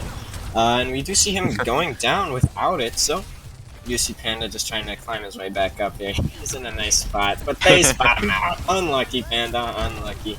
And it's going to be Frontier just slowing down, waiting for their respawns to get back, and then eventually going in. Or that gave time for Northbound to build up some of these ults, and it will be Dirt just pushing forward with this whole hog. Panda probably looking for a boop. Does not find it. Yamcha, good reactions there on the slide. And with the tank going down for Frontier. Oh, Panda. Too close. Too close. Yeah, and I mean, it looks so flashy for Dirt getting all these kills, and very well done from him. But again, every time Dirt is antied or slept, it seems like Akasha is just right there with the Suzu, and then he's back up to keep getting kills. But coming into this fight, I mean, Frontier, they have that Nano Blade that won them the fight to get through first, so gonna have to see how that does for them here in the face of admittedly quite a few ults on the other side. Yes, we'll have to see crossing this bridge is the most dangerous part of this point. It seems like Frontier's been able to do so. Dean coming out with the Nano Blade here. Finds one. Will he find two? Yes, he does. Yamcha goes down after using his ult and getting nanoed. It's such a good counter. Akasha will find Dab Master, but with everyone gone on Northbound, that's going to be Frontier cleaning up. And they did force Northbound to use quite a bit. Yeah, and I mean, something of note coming up, I mean, you have Akasha has that Kitsune Rush, which is a very good ult for the recontest, and then that could probably help GT Wannabe build up to that blade. And I mean, Frontier, they're just gonna have to back up. Yes, for now they will just back up. Obviously, Kiriko ult extremely good, and they didn't want to have to use the beat for it, so they just speed out. GT Wannabe is going to be coming up to his blade here, which could be the difference maker. However, Panda saving it. Cam has the grab, catches only onto the Hog, the most survivable player. Yamcha does fall to Dab Master though on the side, and Dean catching Anubis is not what you need if you're a Northbound player. And it's like Dean cleaning up, get taken down by Akasha, but no man is left standing. And that's gonna be that. Second point capped up by Frontier after another good grab. Yeah, and again, that second point can be so brutal. So many games I have watched, people just get held there, but they make it through. They're on third. Dab Master maybe doing a victory lap a little too early though. Gonna get caught out, and Frontier's gonna have to back up. But they are coming up on that Nano Blade very soon. Actually, both sides. Northbound a little bit closer, but if Frontier can kite the Nano Blade and then go back in with their own, they're going to be looking very good. And here it comes. Beat does go off, doesn't get the nano, so oh no. Kill him before that, and GT goes down again. 2 ults wasted from Northbound. Dean walking in here trying to find anything, and he just does. The rest of his team does too. Dirt Whole Hog pushes him into a corner, but Northbound just looking desperate for anything here. It seems their synergy slightly off, and you see that Cam finding the kill on the GT. That is going to be third point capped with a minute 15. Yeah, and I mean, that Nano Blade for Northbound, I mean, it had to go right, and it was just a comedy of errors, right? I mean, the beat comes out, not much you can do about it, but I mean, Yamcha was not ready to get out, right? And Kit's antied. The deflect can't do much against Cam's laser, and the nano comes through, which doesn't do too much to save an antied 1 HP Genji. So, well played from Frontier, but I think Northbound are going to be kicking themselves after that. That was a very winnable fight for them, and I mean, if they win that, it's possible they just it's possible they are able to hold at the end of second point, and then they have a very clear win condition, right? Whereas now, even if they do cap all 3, then they have to attack again and defend again. And who knows what'll happen then. And as we're seeing now, Dirt, I mean, you know what to expect at this point. Dirt is on the Roadhog. Oh, no he's not. I think this is a troll. It would be very interesting. But the thing I do want to talk about, because we don't really know what Northbound's going to run out on yet, is Panda opting for the Zenyatta, which is very interesting. You usually, with these Zarya comps, want that Lucio. The beat is a very good ult, and then also the speed is oh so useful because Zarya is not too mobile, but they're opting for the Zenyatta on this map. We'll have to see how that works out. And, I mean, I thought it would be a troll, but Dirt is rolling out on the Zarya. Yeah, I mean, let's see how this goes. I only know the man for his hog, but I assume to be that good at Hog, you gotta pick up some things on the other characters. Stab Master falling extremely low. He'll get healed back up. And High Charge Dirt is just holding down this front line for now. Cam, 1 HP. He's so low. He was so low, but he gets healed back up. Now it's Stab Master's low, and actually Cam didn't get fully healed up either. So that just means that Dirt was able to push up there in Northbound. They're going to be taking this first point extremely quickly. I mean, you know him for his hog, but he's got a Zarya in the back pocket, and it seems to be incredibly powerful, taking out Cam early, and Panda will be swapping over to the Lucio. So, I mean, Northbound have to be careful. They don't have the brawl power to take up a straight-up fight against Frontier. Yeah, great dynamite there. Dean's low, and he's down. Dirt found him. Great teamwork there. Yamcha pushing up, but it's Dirt finding the kills. Everyone's stuck either in the side room or way too far back on the bridge. And Dirt, actually, nice 3K here. He finds 3. Will he be able to find that one more? He's hiding. No, it's GT. But that's GG on the fight, as the rest of Frontier going to have to scramble to get out here. Almost Dab Master being taken down. But Dean swapping over the cast. Will be some changes from Frontier. Yeah, I mean, Dirt is currently doing Frontier dirty on that Zarya, and it makes me wonder, why on earth was this not a thing earlier? I mean, the Hog's very fun to watch, but, I mean, the Zarya is so strong, and a grab way before Cam. Oh my lord, that's big. so massive. That is the largest grab ever. Everyone's on 1 HP. They're not able to quite follow up, but they did find at least one in Dab Master. GT Wannabe did get traded, so it's pretty even for now, but with Bob coming out, he gets stuck in that grab. He's dancing, and Dean's nade is enough. Bob finally lands from that grab, but when all's said and done, Dean comes out on top, clutches up for the side of Frontier. Yeah, I mean, that looked like such a juicy grab, but somehow Frontier make it out with only one person dead, and they're all on 1 HP, but, I mean, Dirt can't really push through there. And they're able to stabilize and come back in with their own grab. And Dean is making the cast work, which I don't think people usually see as a very good pick, but I mean, if you're comfortable, you can make things work, and I mean, Dean certainly is. Yes, he definitely is. I mean, that nade, very good against Sombras. If you stick it to him, they gotta just immediately back out, and it does so much damage. So does the Peacemaker, as he just clicks twice and finds it. Oh, he gets taken. A 2v1 against both DPS, so he will fall for the time being. However, he's opened the gateway. Nice EMP catches on the 3. Cam goes down. Yamcha finds it.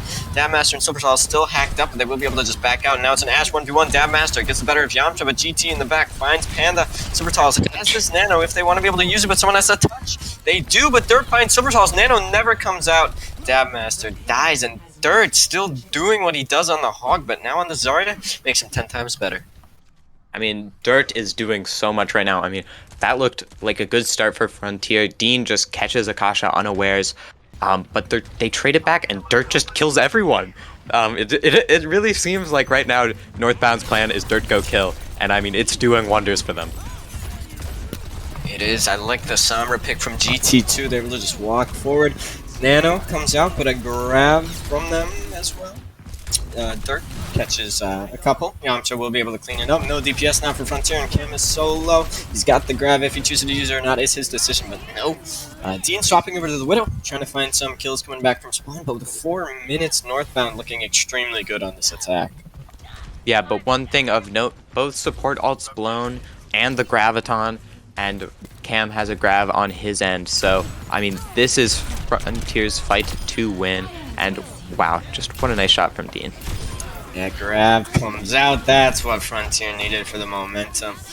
Jeez, I mean, Cam, could you find a meteor one than that? I don't think so. And it's so satisfying to watch Dean on this Widow. It's just like dink after dink, and it's just pleasing to the ears. And coming into this next fight, we're gonna see a Bob battle. That should be interesting. Well, once we do make it to the next fight. Yeah. No, as there. Dean on the Widow, looking quite good. Nice headshot there. Oh, but I mean, Yamcha able to trade it back, but Dab Master doing the work. Fight. It's so scrappy, but it will be Frontier coming out with the lead. Anubis does fall, and now that time bank that was once at 4 minutes whittled away. A minute has fallen, minute and a half will go before Northbound's able to get back, and I mean, Frontier looking great with this Widow change. They are looking great. And Dean is going to need to find something big because, I mean, if you look at Northbound, they have both DPS ults, both very strong ultimates, whereas, I mean, Frontier, they're not quite to their support ults that they would need against it. Oh, what a good use of the Widow sights to scout out that Sombra. Yeah, there's going to be more time off the clock backing up. Oh, I don't think they knew sights were still up. They tried to cross, but it's too late. And Dean clicks the head of Yamcha. This man, he's too good with it. He's too clean. It just seems Northbound are always a man down because of him. Oh, is he going to be able to find the Sombra here? No, they just back out. They wanted none of the smoke.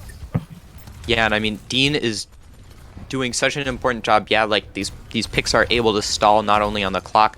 I mean, Dam Master is doing it too, but also you see Panda is slowly ticking up to that beat that will be so important once once Northbound are finally able to go in, because if Panda can have that beat and they can survive the initial hack and go back in with beat, that'll be really good. And I mean, just more time bought by scouting the Sombra.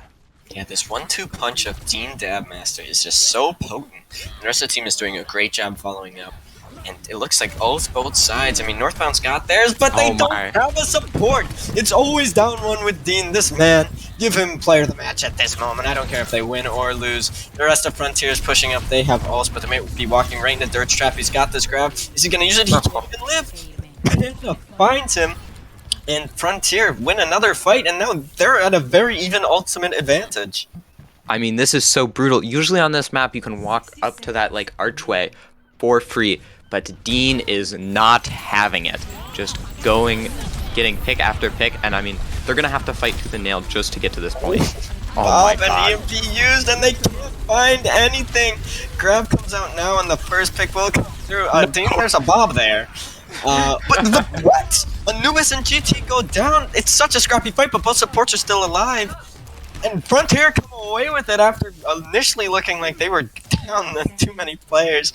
And finally, they still have grab, they still have beat. What is Northbound gonna do? And we got GT Wannabe over to the Hanzo and Dirt on the Hog, and I mean, they're gonna have to pull out a miracle. You said it, the grab, the beat. There is going to need to be a miracle for Northbound to stay in this series, and that might be it. Dirt might be the miracle. Oh, but a grab comes out. It's perfect. The lamp goes down, and with 2 seconds left, nobody's healthy enough to keep it going. A nice beat from Akasha, but too many teammates have fallen. Dean, the kill on Anubis, and Akasha will build up a blade here, and that is going to be mostly that.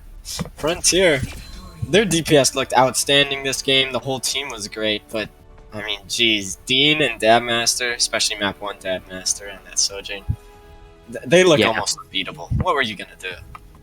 I mean, that was just insanity. If you're Northbound, right, I mean, sure, you have to get all 3 points, but like, I mean, you're feeling pretty good. You've capped 2, you have 4 minutes to get the 3rd, and Dean pulls out the Widowmaker. And I mean, I don't think anyone saw that coming. That was just crazy. Dean put in the work on that character, and also on the Genji earlier, but I mean, that was just insane carry from Dean, and Dabmaster also putting in work to support. Absolutely. I mean, well, what are you gonna do about that? Yeah. So Frontier, they're gonna be moving to that 101 stat for their standings of A-League. Looking like it, they are going to be above Nox now, actually, which is interesting, because they won their map before in their first game, and Nox got 2-0'd today. Mm-hmm. So, lucky for them, they're in 3rd place right now, Frontier. They're on the up and up, and unfortunately, Northbound are going to be 0-2. What are you going to do? I mean, I wouldn't worry about it too much if you're Northbound. I mean, you can't be slacking for any of the rest of these games. You have to play catch-up now, but, I mean, you didn't have Muhiki, and, I mean, you were still making it look quite close at points in this match, and then also against Noble, their first match, it was quite a close series, so, I mean, this team has a lot of potential, and they have 3 weeks to show what they can do still, but currently, they are unfortunately going to be at the bottom of the standings, 0-2. Yeah, 0-2. but player of the match. You guessed it. It's yeah, you saw Dean. this coming. It's Dean. He just carried that entire last half of Rialto and did really good on the Genji beforehand. And Dean does what Dean does. And I mean, I think if it was anyone else, there would be riots in the street. Yeah, I mean, what more to say? Dean has lived up to the hype. Absolute carry performance and on the Widowmaker and doing what needed to be done before that too. So just really well played. Did a lot of work for Frontier. Very deserved player of the match in my opinion. Yeah, I mean, some players of the match, they're consistent throughout the whole series. But some, like Dean, they just turn into the second coming of, only God, that one clip with him on Blizzard World. But that's every moment for Dean. Imagine you shoot a man with your last bullet, and he stands there. That's Dean. And That Oni God clip is light work for Dean, if we're being honest. he does that on the daily. On the daily. And I mean, Northbound did feel the brunt end of that, and quite unfortunate for them they had to run into Dean right now, doing so much on the Widowmaker. And I am very excited now to see what Dean is going to show us in the future as well. Well, hello. Solomon Jumpscare. Oh my Just god. Jumpscare. Yeah, hi everyone. That is day 2 of week 2 complete. We can have a look at our full league standings. I love this screen now, we've added it. Oh, you can wow. see all, That's so pretty. essentially 5 groups. We've got the 2 A-League groups, the 2 B-League groups, and the C-League group, with more to go. You can see we're starting to get a bit of distinction in the different groups now. There's no one tied in any of the main league groups. Still a bit in the C-League, but they've got more matches to go. We can have a look. We've actually had a bit of a speedrun day. All 2-0s. Who would have thought? Oh my. 2 Overwatch for us today. Hopefully some closer games tomorrow. Yeah, it's kept us a little on schedule for once. In fact, we had to wait for the teams to get ready for this match because we were so ahead of schedule. Some dominant performances all around, really. I mean, Dean went absolutely crazy, decided, you know what, I'm here to do what I was promised to do on the Rotterdam Rockstars back in Season 1. And he's here to just pound, basically. As soon as he went Widow, every single fight, Northbound was just playing with one less. Yeah, I mean, it's 5v5 now. How are you supposed to play the 4v5? I mean, in Overwatch 1, I mean, you could turn fights that were 5v6, but like, when you start 4v5, it's so difficult. And I mean, the thing is, they don't even have to like waste lamp or bubbles or anything, because Dean just finds a pick for free over and over again. Yeah, he's gone absolutely nuts. We still got some more games to go. We've got 6 matches left. We're going to have a look at the C-League schedule for the entire weekend. Draw this versus Aristocats played a little earlier. It was a 2-1. It was a pretty good match. Jace came back on here. Was absolutely exhausted because that final push map went absolutely nuts. You should go watch that back on the BPL 2 channel. But tomorrow from 6 o'clock, we'll have Interrogators versus the Metros and Nuclear versus Restless Insomniac Pack to get some of those standings a little bit more clear. But tomorrow we have a whole load more of A and B League matches starting at 5 tomorrow instead of 4. Our normal Sunday slot, so 5 through to 9 PM tomorrow. Make sure you're back here. We'll see Lotus taking on Axolotl, Infernal versus Old School But Cool, Whiteout on Ember, and Noble versus Pyromaniac. Because both their schedules were so bad, we said we're going to stick you at the end of the day, turn up with whoever you have. So that's why they're there. It's been an interesting one this week. Yep. Yeah. It's been a lot of fun. Big thanks to everyone. Today's been a little, not scuffed with the scheduling, maybe, let's say strained, with getting everyone around. We've had to make some swaps and we've had production people moving around. We had to like split our observer and production group in 2 just to do that B stream game, but we managed it. So thanks everyone for watching. More tomorrow at 5. Yeah, anything you two want to say about today? Nope. Good day. Good day. All right. See you to everyone. Good night.